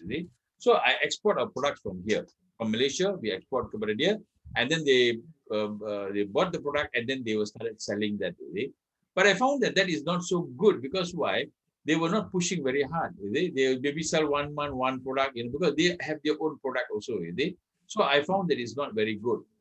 So what we did was we thought, okay, why don't we join venture with these people? Okay, so then what we do, we open up another company, and then we join venture with the partner. We join venture. We put in sometimes we put in some capital. They put in some capital, and then we started a business. And that also did not do very well.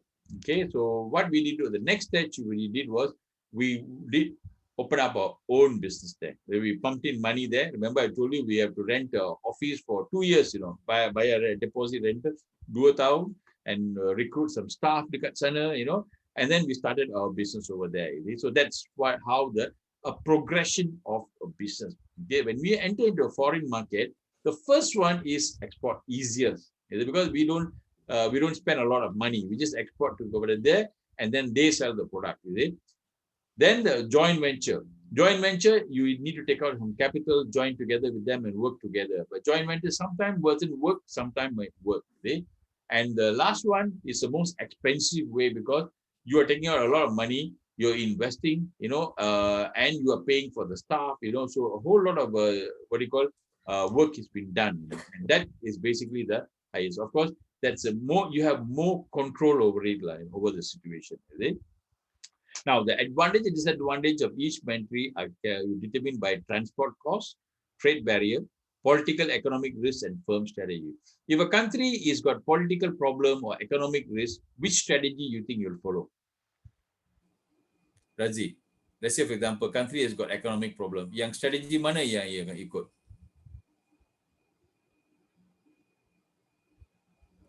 Maybe kita kena ada franchising.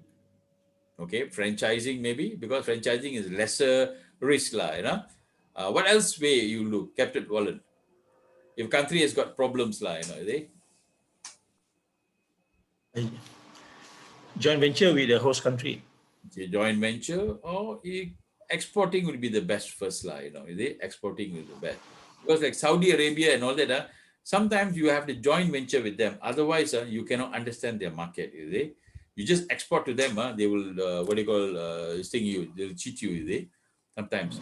So you might have to, those countries and all that, you might have to have a joint venture, because when you have a joint venture with the local people, then they will, it's much more, easier to do business with them, right? Because like in aviation, we have to joint venture sometimes. Because we do not know how the handling system, the country regulation for aviation, so we have to follow the open sky regulation, so that we're easy to come in and come out. So if you Malaysia, you all joint venture with who, or do you all have a joint venture in Malaysia?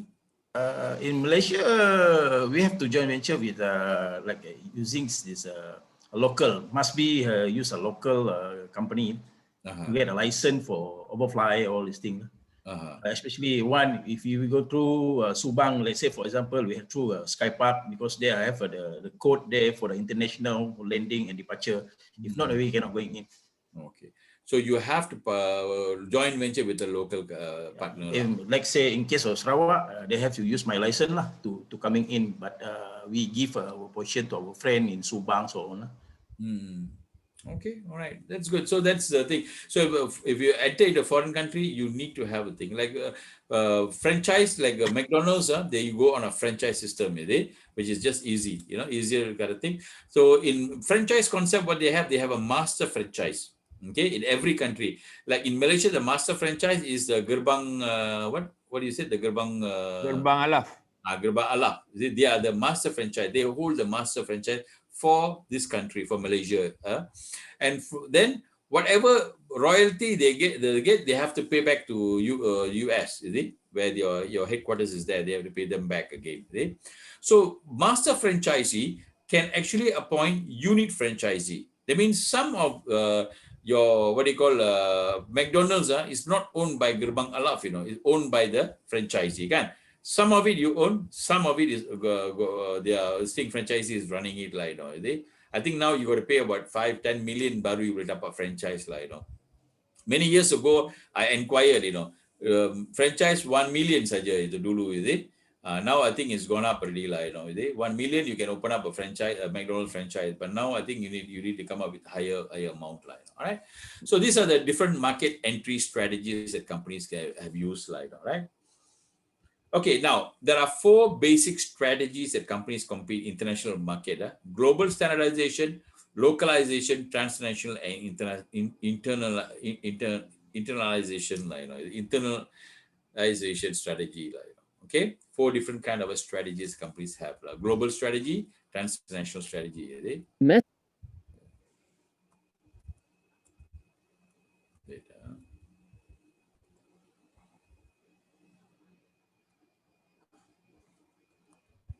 Domestic strategy, a mega-national strategy, focuses on reaping cost reductions from economies of scale and other efficiencies of global strategy. A mega-national strategy focuses on reaping cost reductions from economies of scale and other efficiencies of global integration.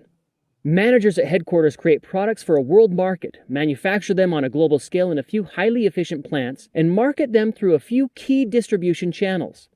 This strategy requires that companies exploit location economies, the cost advantage of performing each stage in the value chain at the lowest cost for that activity. For instance, aluminum production might occur in the United States, where electricity costs are low, manufacturing in Indonesia, where labor costs are low, and IT support in India, where service labor costs are low. In this way, a mega-national strategy is really about seeing the world as one huge national market.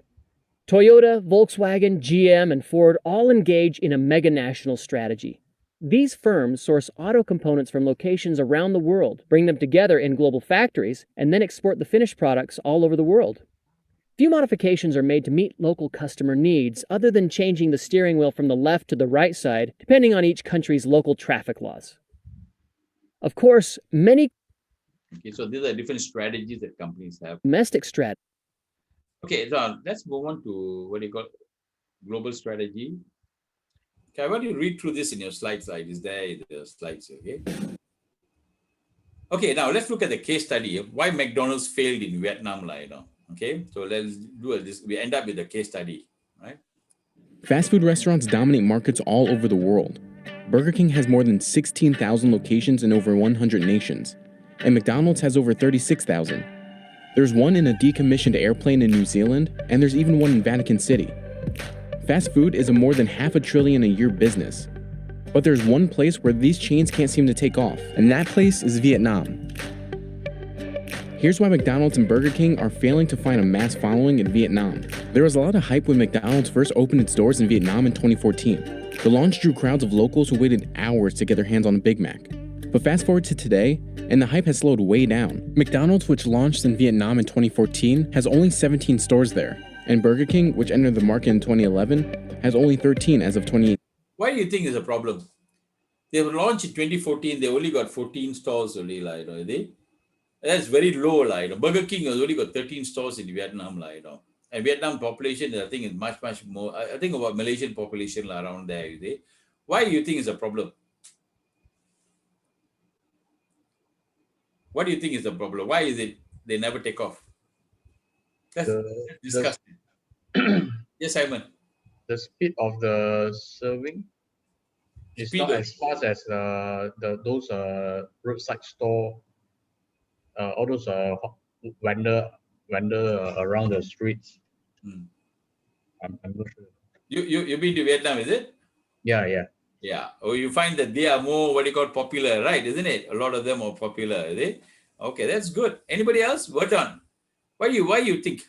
From what we have learned today, what do you think? Why is it that McDonald's? No idea, sir.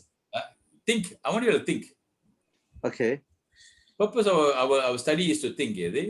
Right or wrong, it doesn't matter as long as we exercise our thinking. Why do you think they were not successful? And the banh mi also, I think Vietnamese, they love banh mi than burger also. Burger, okay. I think they failed to adapt Their own baguette. I think they failed to adapt the culture. I mean the food. In Vietnam. Yeah. You're right. Like what Simon said also. The kind of food that Vietnamese people like. And burger is totally different. They didn't. They never take to burger, jump into it, so much, but they still like their own food, Maybe it could be cost also, price also could be a problem. Razi, tell me now, Razi, you are a McDonald's man, tell me, why do you think they were not successful? Salah satu mungkin burger yang ada tak menepati diorang punya kehendak. Jadi sepatutnya dia kena buat localize punya produk untuk dijual kat sana, sebab tu diorang tak berjaya. Saya pun kurang pasti benda ni. Saya pun baru first time tengok benda ni. Then saya terfikir untuk that's why dekat dalam Malaysia sendiri McDonald's kita memperbaharui kita punya ayam goreng. Before ni kita dah jual ayam goreng lama, tetapi bila kita rebranding balik kita punya ayam goreng with the new recipe whatever contoh, jadi benda tu menjadi satu ikon dekat McDonald's Malaysia sekarang. Jadi like Vietnam punya McDonald's, mungkin diorang kena fikirkan sesuatu untuk orang naikkan lah. Why diorang tak berjaya lah. One of the reason is basically Vietnam people like to eat together. Dia tak suka seorang, they eat together macam tu. So this doesn't give them the kind of opportunity, and that's one of the reasons why they're not successful. Okay, let's continue. And the video, they'll give you all the answers. Good. Very good, Failure to capture the attention of the Vietnamese market was odd, given that these burger chains had previously been met with success when expanding into Asian countries. McDonald's has seen tremendous growth in countries like China and Japan, where it has thousands of storefronts in both countries. And Burger King has grown its franchise in Japan from 12 restaurants in 2008 to 98 last year. McDonald's is ranked second out of all foreign fast food in mainland China behind KFC, and Burger King is ranked fourth. But Vietnam was a different story. When McDonald's finally entered the Vietnamese market in 2014, it planned to open 100 stores in Vietnam within 10 years. But so far today, it's only launched 17. The same thing happened to Burger King. The company invested $40 million in Vietnam in 2012 with the goal of opening 60 restaurants by 2016, according to Vietnam Business Review. And as of 2018, there are just 13 Burger Kings in Vietnam. Both McDonald's and Burger King did not respond to CNBC's questions about why they face such trouble breaking into the Vietnamese market. Fast food in the States is popular because you can get it now. Vietnamese food is the same thing. If you go to street vendors, you can get your bowl of pho or your banh mi also maybe even faster than McDonald's. So that kind of defeats the value proposition of fast food in Vietnam. But part of the problem seems to be that fast food giants underestimated their local rivals. Vietnamese diners are spoiled for choice in top-tier cities like Hanoi or Ho Chi Minh City, which has made it tough for international fast food chains to compete. For the Vietnamese, we have our banh mi sandwiches. And those sandwiches are sold on the streets at rock-bottom prices compared to McDonald's and Burger King. According to the European Commission, Vietnamese consumers dedicate a sizable portion of their income to food. And of that money spent on food, 78% of that cash went to local vendors, street stalls, and kiosks.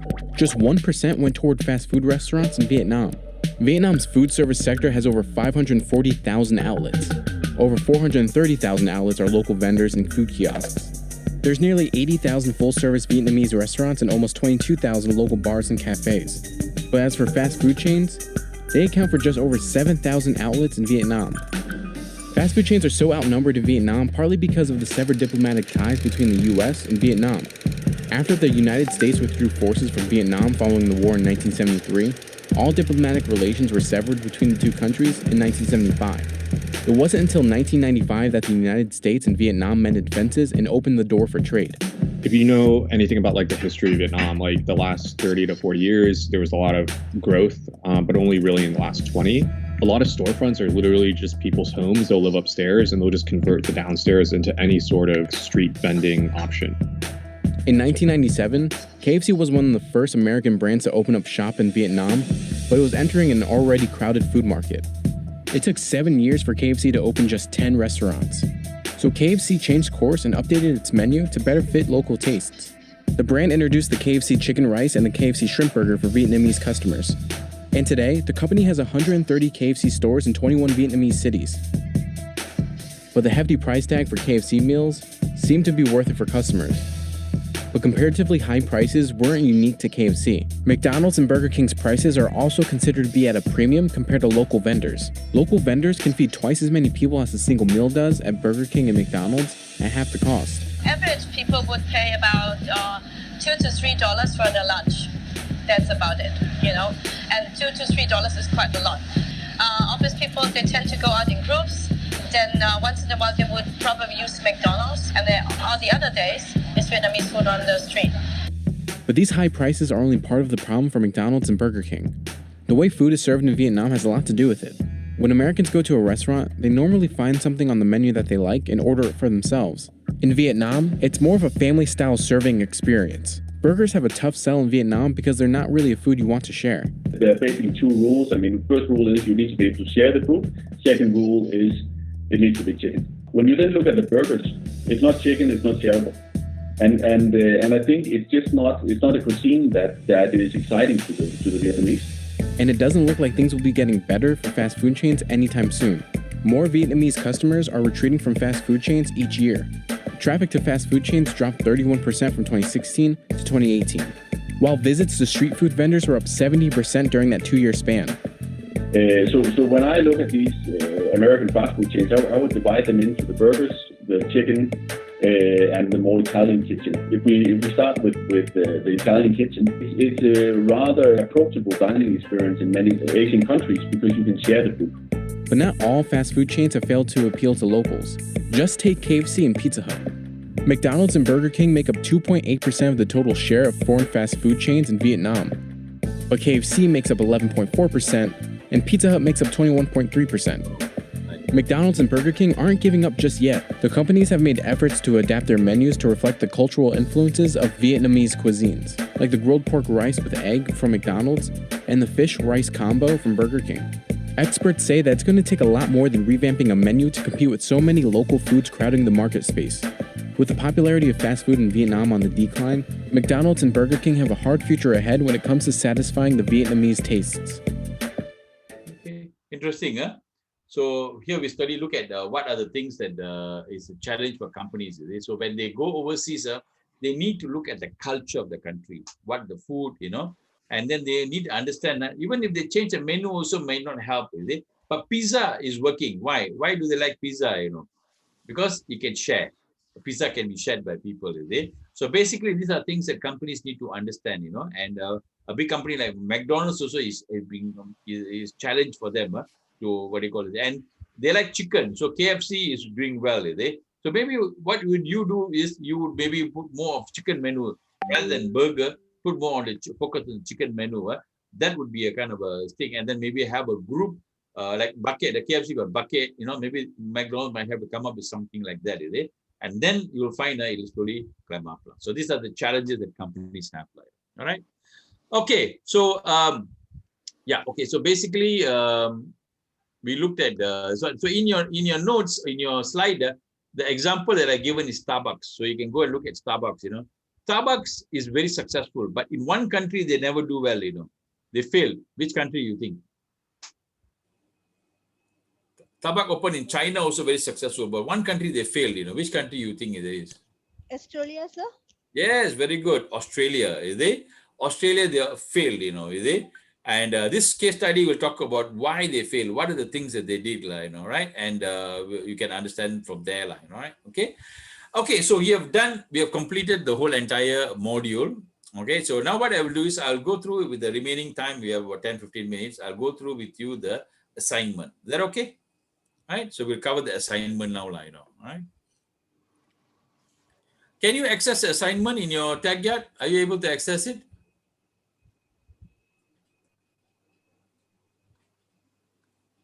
Is it available for you to see, or have they not opened the thing yet in the tag yet? Not yet. Not yet. Okay, so maybe later after the session, they will open the tag yet for you, right? Okay, now first thing is the test. The test I give you 1 week to complete the test. By next week, we'll close the portal. By now it's what, 9th of May, by 9th of next week. Next week is Raya, kan? So better do it quickly before the Raya. So we do 1 week. Okay. What you can do is, immediately after the class, you can start doing the test. The test is very easy. It's all what you call where's my test? Yeah, baby. Just hold on. I'll go to the test. The test is easy. It's all what do you call ABCD only. What do you call that? Multiple choice. It's all multiple choice.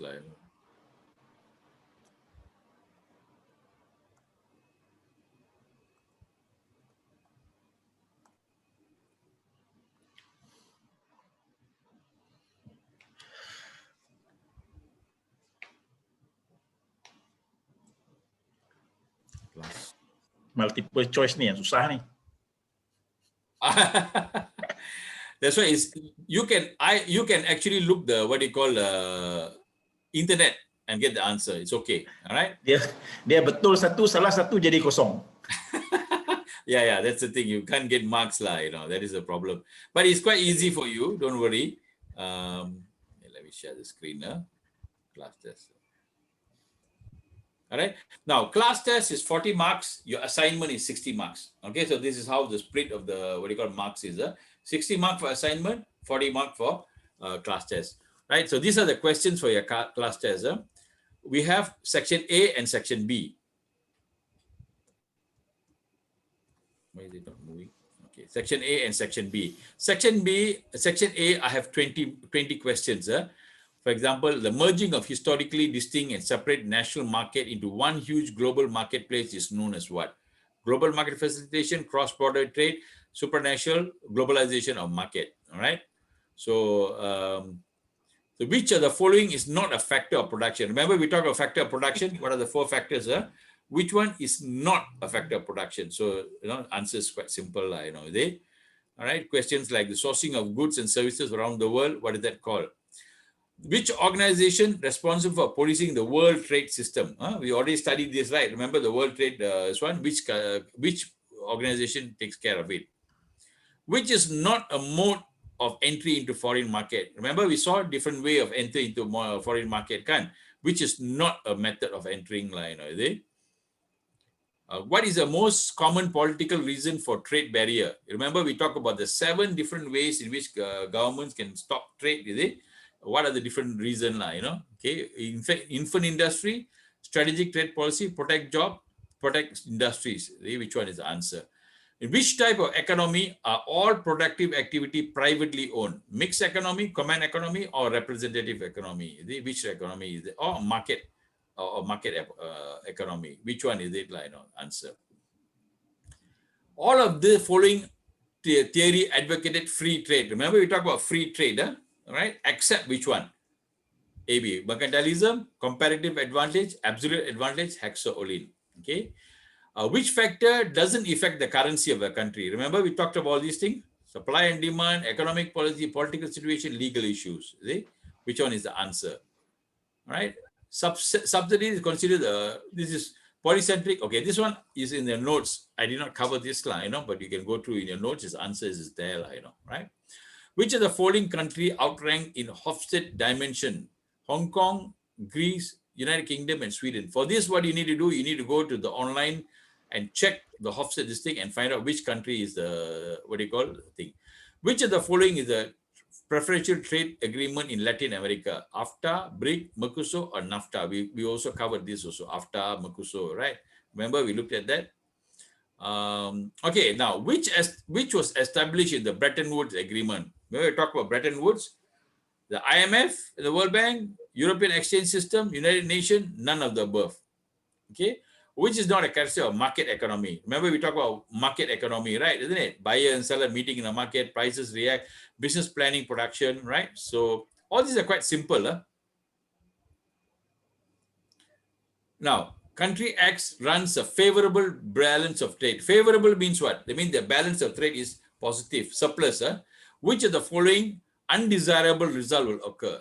You got favorable means higher unemployment, higher domestic interest rate, lower value of global investment, lower credit value for producing goods. Okay, let's see what's the answer you get. You can Google and find out the answer. I was okay, no problem. Is it?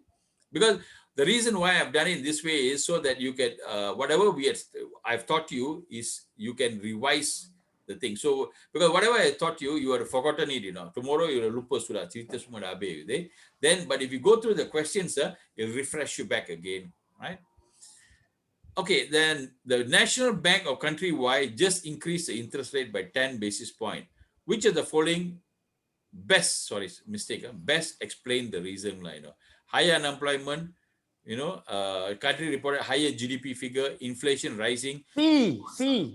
Okay. C. All right, okay. So that's the answer. Now, section B is fill in the blanks, much easier. All answer I give you, you don't need to go and do, see? What refer to a set of moral principle value are used to guide, shape a behavior? Which one is it? Okay. What is the complex whole that include knowledge, belief, art, all these things? Okay, find out what is the thing. In what all barrier or trade or good under country is removed? In which type of market is all removed? Right? There's no barrier of trade, in which type of system? What system is one of the methods used to manage a country foreign exchange? Remember, we talk about different method of this one, fake, peg system, manage, and float, is it? Okay. And then, what is one of the way companies reduce their forex risks? Remember, we talk about the 3 different ways that companies can use to use the forex risk. Which one? The answer is here. You can use it only one time.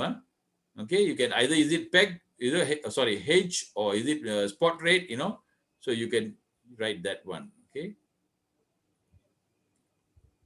The lends money to country which are in trouble. Which organization lend money? IMF, World Bank, who help money to country which are in trouble? Is it? The country of a shaped country economic legal system. The bond is an example of what? Okay, remember we talked about markets, right? Isn't it? Bond and the this thing. They are all capital markets actually. Political unstable country usually use the what system? Peg system or floating system? Globalization consists of globalization of what and globalization of production. Okay, so this is very easy for you to answer. So you can really answer these questions, right? If you've been listening to me, yesterday and today, and you'll be able to answer all the questions, easily. And these questions will give you a wide idea about everything, right? About economy. You learn about in this topic. You learn about economy. You learn about the country. You learn about trade. Why countries trade and why certain products have been traded. And why is it some countries are very good in one particular type of product, others are not good in some type of product. So you learn all these things here in this this thing. All right. So you're given 1 week to complete your test. Okay. Now let's look at the assignment. Assignment, you're given 1 month. You're given 1 month for your assignment. So, so there's a lot of time. You can take your time to do it. Right. So assignment, I want you all to, which one is it?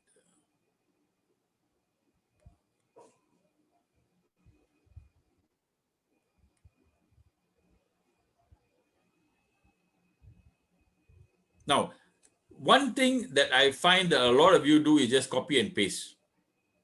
Even until today also, I find a lot of you copy and paste. Please do not do that because I can always check what you're copied. So don't copy and paste. Right? That is called plagiarism. If you copy and paste, it's plagiarism. You can copy and paste, but you need to change the wording. Use your own word. Tukar kepada your own words lah. Okay. The whole thing is hanging. Wait, hold on. I'll close this one. Okay. Can you see the screen? No. Can you see? No. No. Belum lagi. Let me do again. Let me share again now the screen. Okay. Now, boleh ya? Okay. Okay. All right. Now, look at the screen. So here, answer all questions. Answer all the question. Okay. First question. Wait, before we go to the question. Guideline. First of all, the assignment should be typed and upload it to Tagia in a PDF form. Okay, don't upload in Word file, is it? But in a PDF form is easier for me to see. Okay, and the last date for submission will be 8th of June 2021. Okay, so that's the last date for your submission. Okay, you have to use Times New Roman or Arial 12, and use it throughout. They mean bukan first page Arial, next page is Times New Roman. Please do everything completely. Okay, your assignment should be 10 to 15 pages maximum. Don't go more than that. Okay, maximum 4,000 words. Right? Don't write cerita banyak-banyak. Okay, now you have to, as master student, you need to learn to control, to keep to the answer. Okay, don't write bullet point. No bullet point. You should be in the essay format. The essay mean ada paragraph macam tu lah. They maximum of 4,000 words for the whole entire thing. So now I got 6 questions. So each question should be how much? How much words for each question should be? 500, 400. Yeah, about 500. Is it 500? Yeah, 500 Yeah. plus. 600. Around 600 something lah. All right, about 600 words lah. 600 words is like 2 pages lah. 1 page normally is about 300 words. So about 2 pages lah. Each answer must be around 2 pages. That's all. Don't go more and copy and paste and things like that. Okay. All right. And then use black text on white background. Okay, fine. Include a title page with the course title, your name and student. Of course, the first page will be your title page, your name, what's the course, right? And then I recommend you to have a contents page. Contents page means in the first page, you have write down question 1, question 2, question 3, apa tu, is it? All pages should be numbered, okay? Number all your pages. Now, include a reference page in the end. In all your one, have a reference at the end. I mean, after you finish all the 6 questions, the last part is reference. Okay, reference means put all the reference meaning daripada mana you petik ini, put a reference there. And inside when you write, you must have an in-text reference. In-text reference means how do you write? What do you, how you're going to write the thing? What are the ways of doing it? You put it in the in-text thing. Okay. Now the Google Classroom that I gave you, you can use a Google Classroom. Later on, what I'm going to do is I will upload in the Google Classroom some video how to write assignment. Okay, apakah cara untuk tulis assignment, macam mana nak buat referencing, what is APA referencing, I will teach you APA referencing. Okay, as master student, you need to start following a proper method of what they call referencing. Okay, and plagiarism is strictly forbidden. They mean don't just copy. I want original work. I want you to give example from your company. I would like that. Is it? That means don't talk about something you copy from internet and put it there. Please. I will reduce marks if you do that. Now, this is how I mark my weight. This is my marking. Content. They mean in one soalan, mungkin ada 2-3 parts. I want, if you address everything, I give you 1 mark. How I create, each question is 6 questions, each question is 10 marks, right? In the 10 mark, macam mana saya bahagikan dia macam ni. Okay? Are you addressing all the question? Dalam ada 3 bahagian dalam soalan tu, all 3 bahagian tu kena answer. Alright, fully answer, I give you 1 mark. Understanding, you have a deep understanding of the theory. Apa yang kita ajar dalam kelas atau dalam notes, you understand the thing well. Okay, I see, I give you 2 mark. Original thinking. Now, this is where I told you is important. You need to think. You need to give up with your own idea. Why you think? Kenapa? Is it not just somebody else? Your own thinking. Is it? All right, so use your own words. I see you're good, I give you 3 marks. Examples. Now, this is very important. I always like to give examples. You give examples, I give you 2 marks. Structure. They mean organized properly or not. Ataupun kalang kabut. If it's organized properly, they mean you plan before you write, you get 1 mark. Ada grammar mistake. Okay, now I'm not so worried about grammar. Okay, right? Because I understand some of you, maybe your English writing is not so good. No problem. Okay, so I will just give you all 1 mark for this line. Right? So this is there.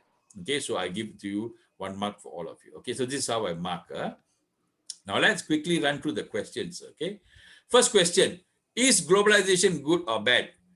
When I ask you this question, I want you to answer it. Why? Yes. I believe globalization is good. Or globalization is bad.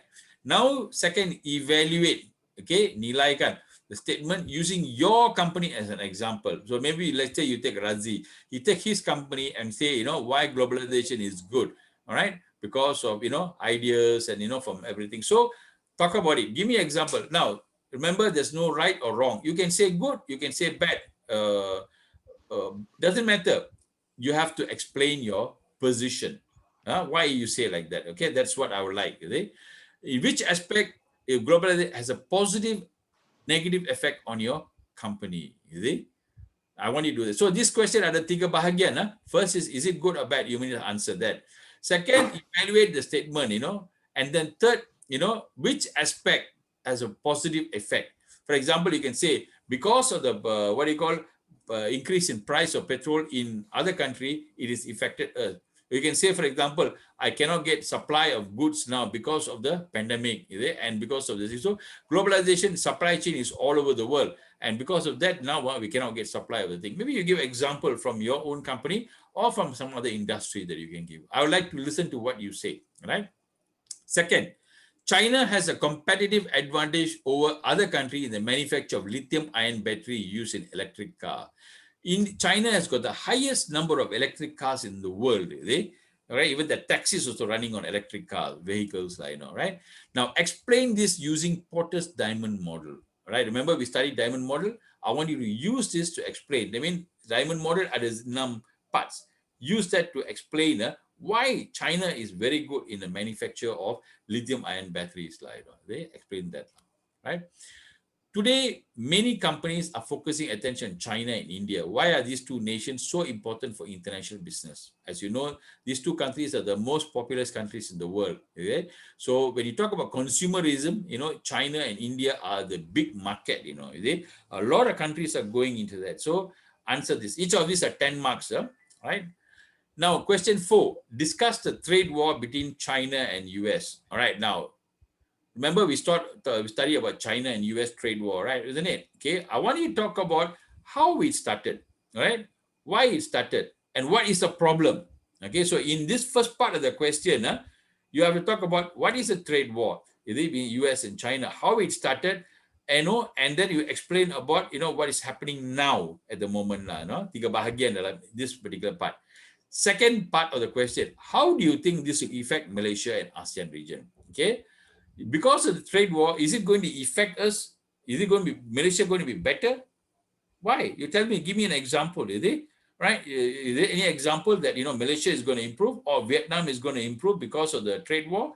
Give me an example. Somebody mentioned somewhere, kalau petik daripada sana, bagi reference. According to so and so, dalam artikel dalam sini, dia cakap, this has improved. Okay, give me that. I want to see that. Is it? And reference, letak dekat belakang, bawah. Right? Question 5, culture. All right. So how does culture and language affect the global expansion of companies? Give specific example for Coca-Cola, McDonald's, and IKEA. Now, 3 different companies. Coca-Cola, how does culture affect? McDonald's, how? IKEA, how? Say 3 different companies. So give example from them, right? Don't write too much, 2 pages enough really for each question. Question 6, last question. Your company is planning an expansion to Australia and Vietnam market using the Hofstede cultural dimension theory. Remember the cultural dimension. Discuss how your company will adapt to the different cultural differences between the 2 countries.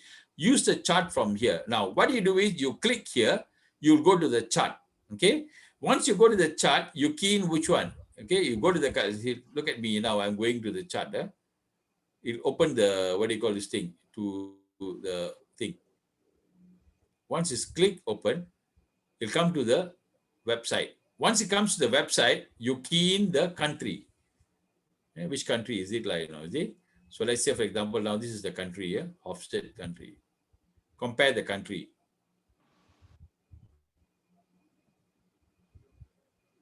Okay, let's say, for example, what country is it? What country? Australia, right?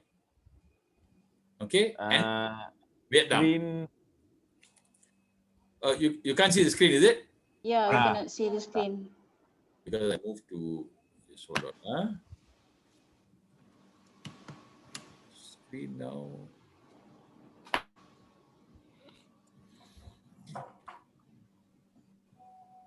Okay, Can you see the screen now?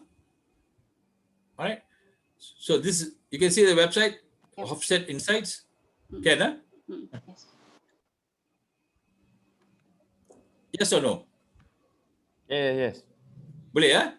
Okay. Now you go to the website. The link is there in the this one tadi kan. So you key in Australia and you key in what's the other country? Vietnam kan. So you key in Vietnam.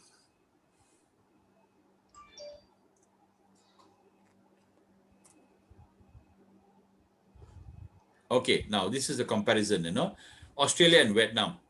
You look at the power distance. So now what in this question, what I want you to do is, I want you to, my company is opening up a branch in maybe, for example, in Australia and Vietnam. So in Vietnam, I compare. Vietnam is purple color. So the power distance in Australia is what they call 38.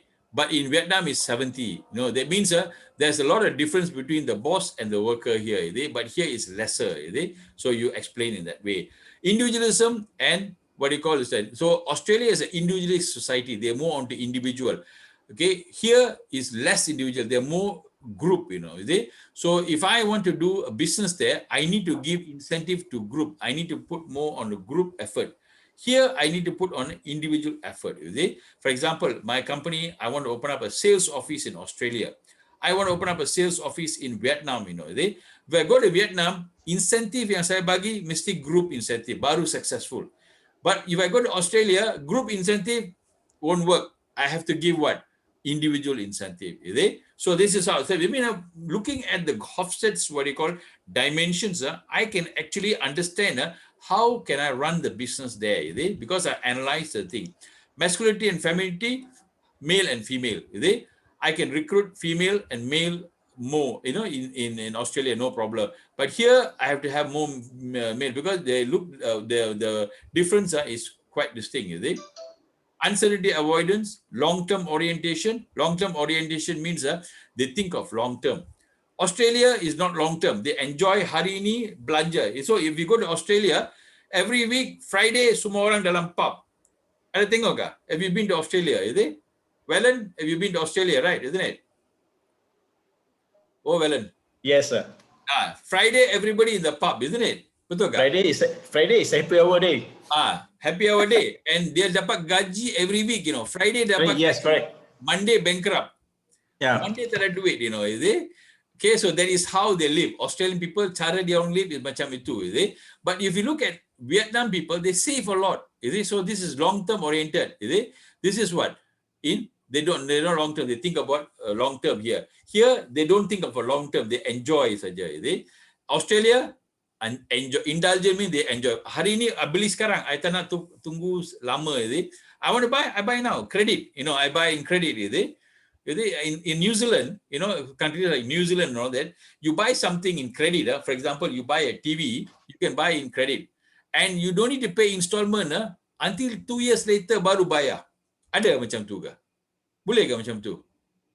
In Australia, in New Zealand is macam tu. You beli TV sekarang, you beli on loan, you tak payah bayar apa untuk 2 tahun tau. Lepas 2 tahun baru bayar, What happened to Malaysian people? Benda tu akan hilang, right? Isn't it? So that's the thing. So we analyze the what you call the culture of a country in business. So when we know the culture, we can change our business strategy ikut kepada culture of the particular country. All right.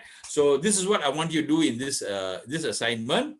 What I want you to do is I want you to go to the last one. Where are we now? Share screen. Assignment.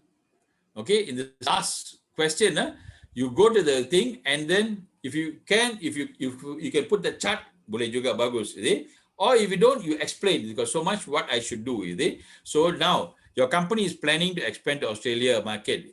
Use the thing, discuss how your company will adapt to the different cultural differences between the two countries. So if I am opening up a business, I will say, in Australia means because they are very indulgent, So on Friday I'll give them discount, let them spend more. I will do that, But in Vietnam I will not do that. So our strategy for a company will change according to that particular culture of that particular country. All right, clear? Is that clear with you all? Guys? Yes. All right. Okay. Any questions before we leave? I've already taken more of your time already, you know. Any question, Verdon? So what about if we exceed the pages? Yeah, Fiza. What about? If let's say we exceed the pages, is that the penalty or Ya, Fazia, I tak dengar. like this? Let's say is we exceed the pages.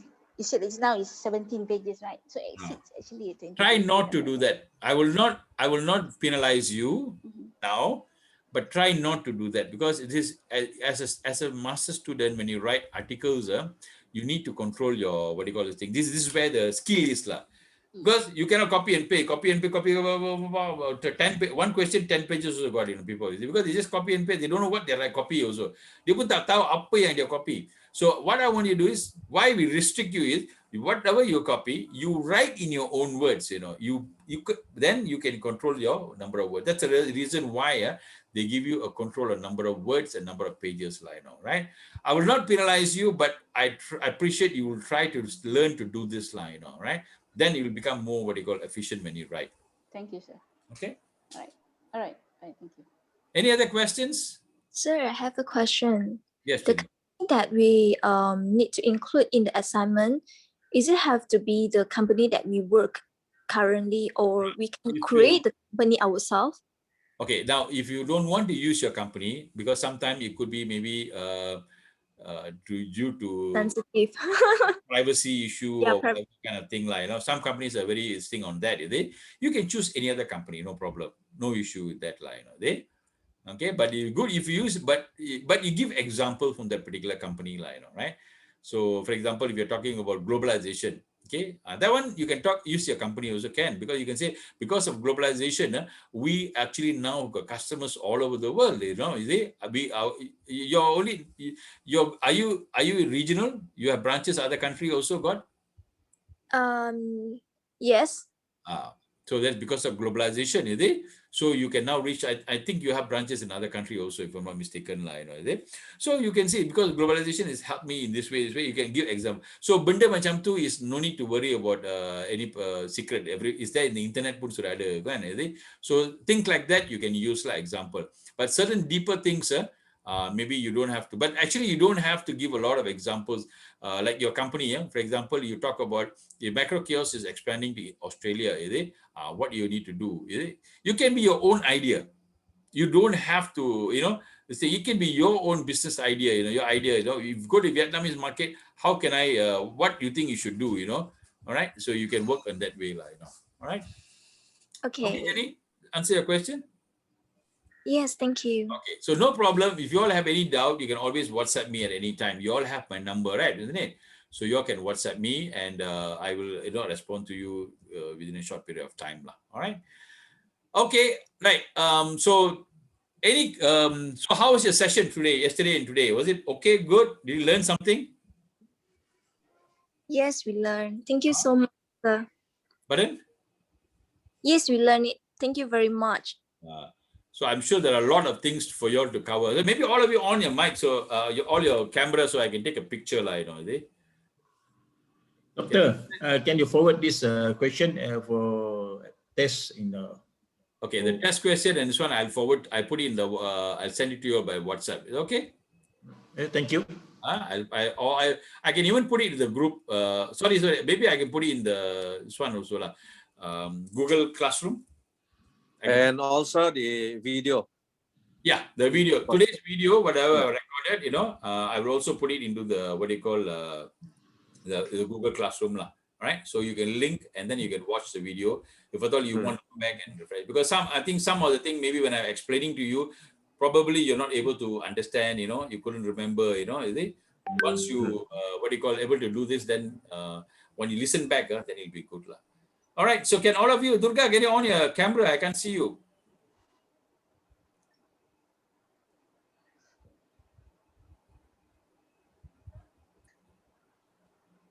Yes, Jenny. Okay, first time I'm looking at you, like, you know, you look very pretty, what you know, see?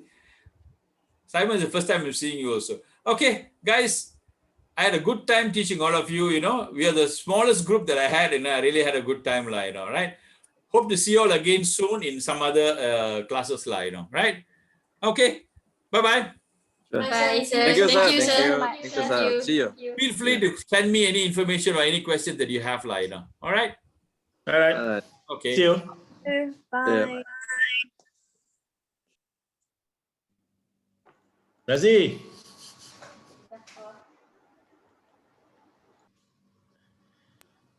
Besok bungkus burger 5. Turun KL lah. Touchdown only.